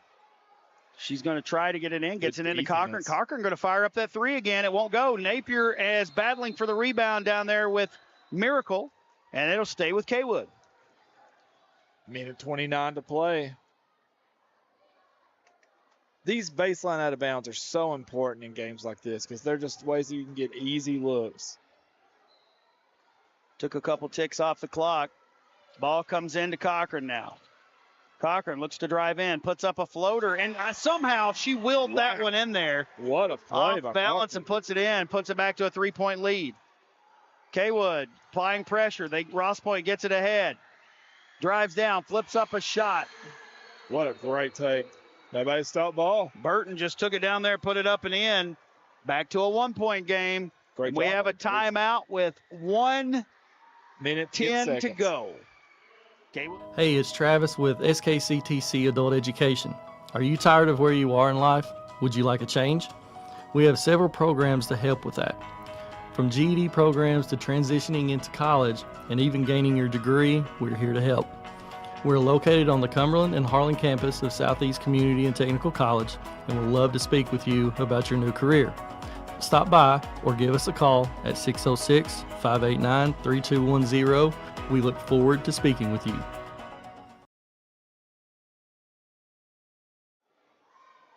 Welcome back to 105.1 WTUK, live from Harlan County High School. Championship game, and this is what you want in a championship game. A 1-point lead for Kaywood right now, 27-26, a minute 10 to go. Possession arrow now favors Ross Point, but it will be Kaywood's basketball coming out of the timeout. If you can get a stop here, that's a massive deal for the possession arrow to be towards Ross Point. But, you know, they've got to get a hold here.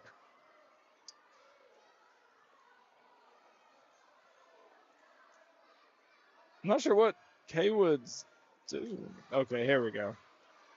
So Ross Point's going to come out in a full court press again. You got to be able to handle this pressure. Oh, nobody's coming to her. She did. She carried it. Yep, that's the right right back over Ross Point. Minute 4 to go. Nope, nobody came to the ball there. And you can see Coach Ford You got to help. Got to come to the ball. Got to help. That was a really good press drawn up out of bounds by Ross Point. Kaywood back in their pressure. They drop it off. It's stolen away by Cochran. And they're going to get a foul there on. Man, what a heads-up play by number 24, Carver, I do believe. She just came out of nowhere with that steal. That's going to give Cochran 2 more free throws. That is Carver's 4th? They've still got it marked at 3 on the board, but I swear I've got it for 4. Maybe they moved the foul to someone else that we're not down there by the bench to find out if maybe it was called incorrectly on her earlier. First free throw up, no good. Stays a 1-point lead.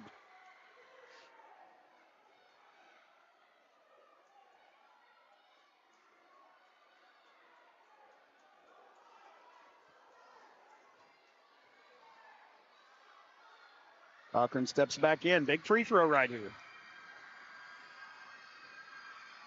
Ross Point kids giving it right back to her like the Kaywood ones were on the other end.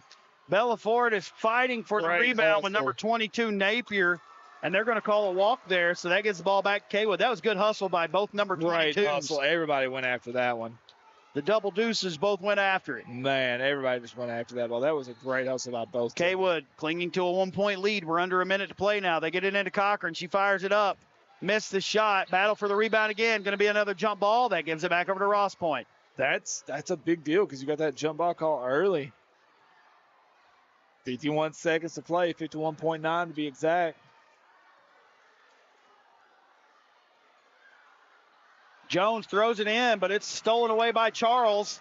Charles trying to give it up. She gives it up to Thompson. Thompson looking to attack. Stopped with a shot. Block. Jones with a block. Great block by Jones. And they're going to get the foul on Thompson right there. That's just her third, team's third of the quarter. So Ross Point will inbounds down on the baseline.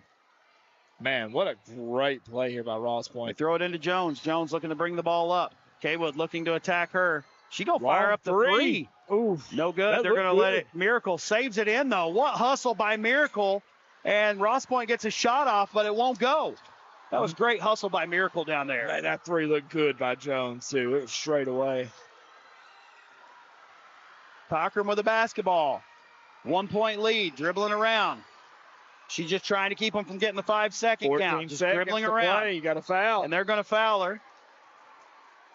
It's going to be a foul on Burton. That'll be her 4th, and that's going to send Cochran back to the free throw line.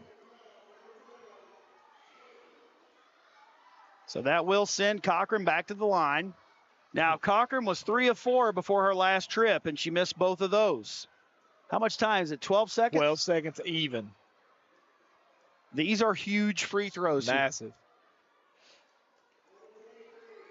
I'm a little surprised they don't send the players back here. They're still going to go for probably the jump ball or a tip rebound, something like that. Up and off the glass and good. That's a big free throw.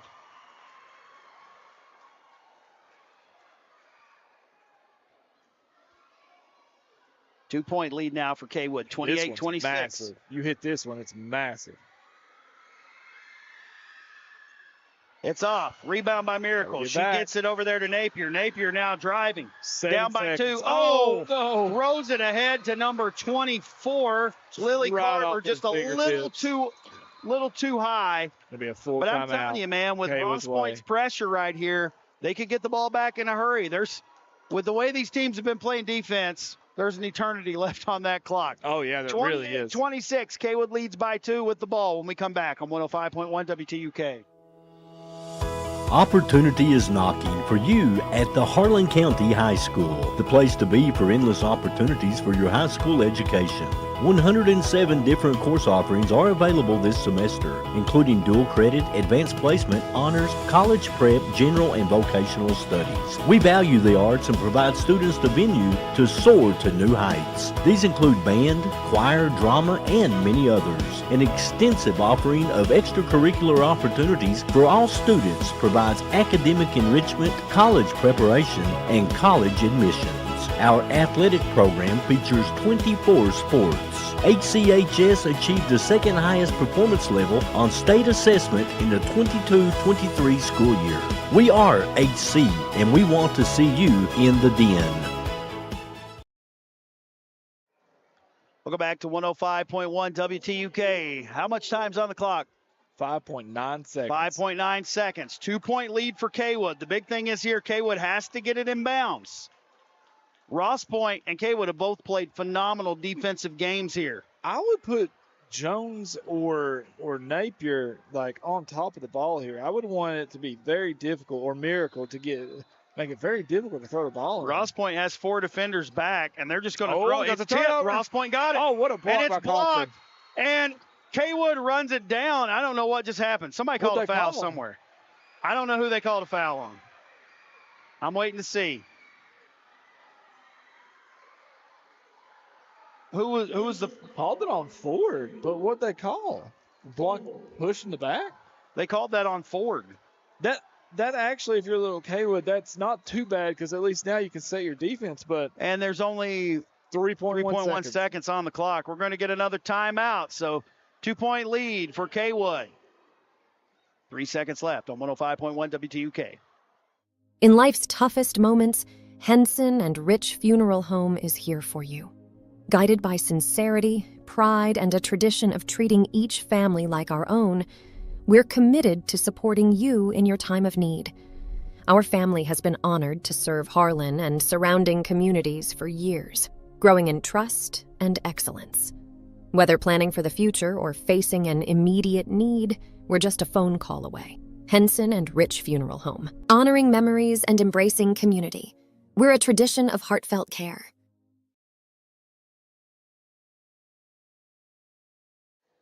Welcome back to 105.1 WTUK. Championship action here at Harlan County High School as the Kaywood Lady Comets hold on to a 2-point lead over the Ross Point Lady Cats.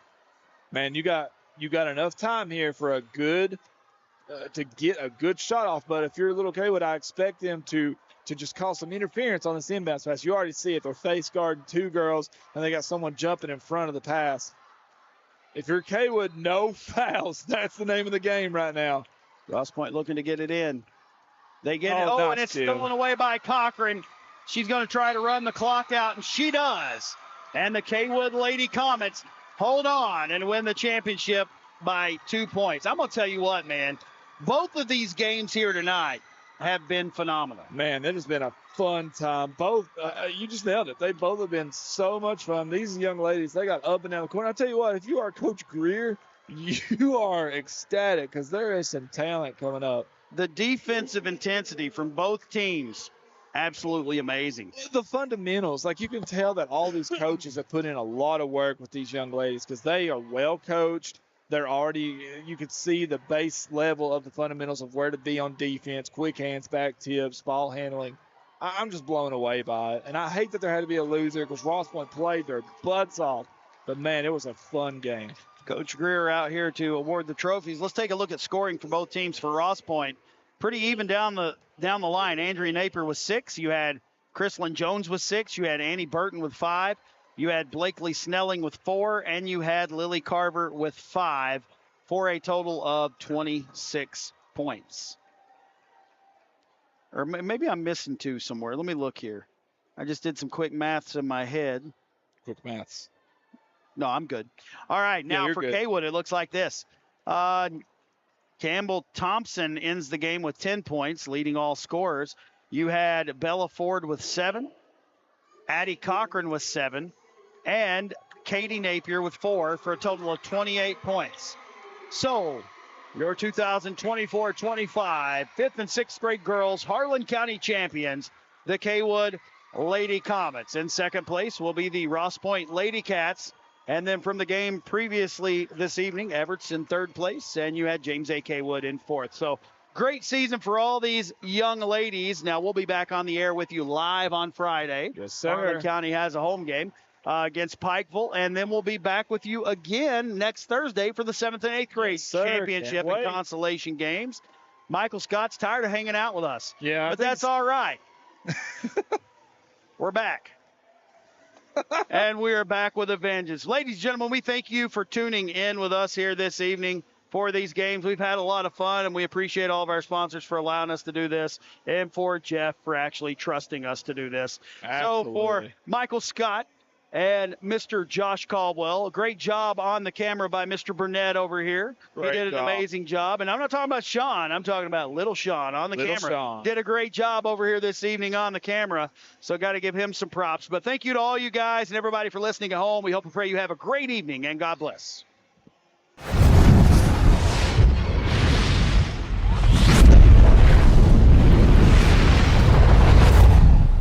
This has been a production of Eastern Broadcasting.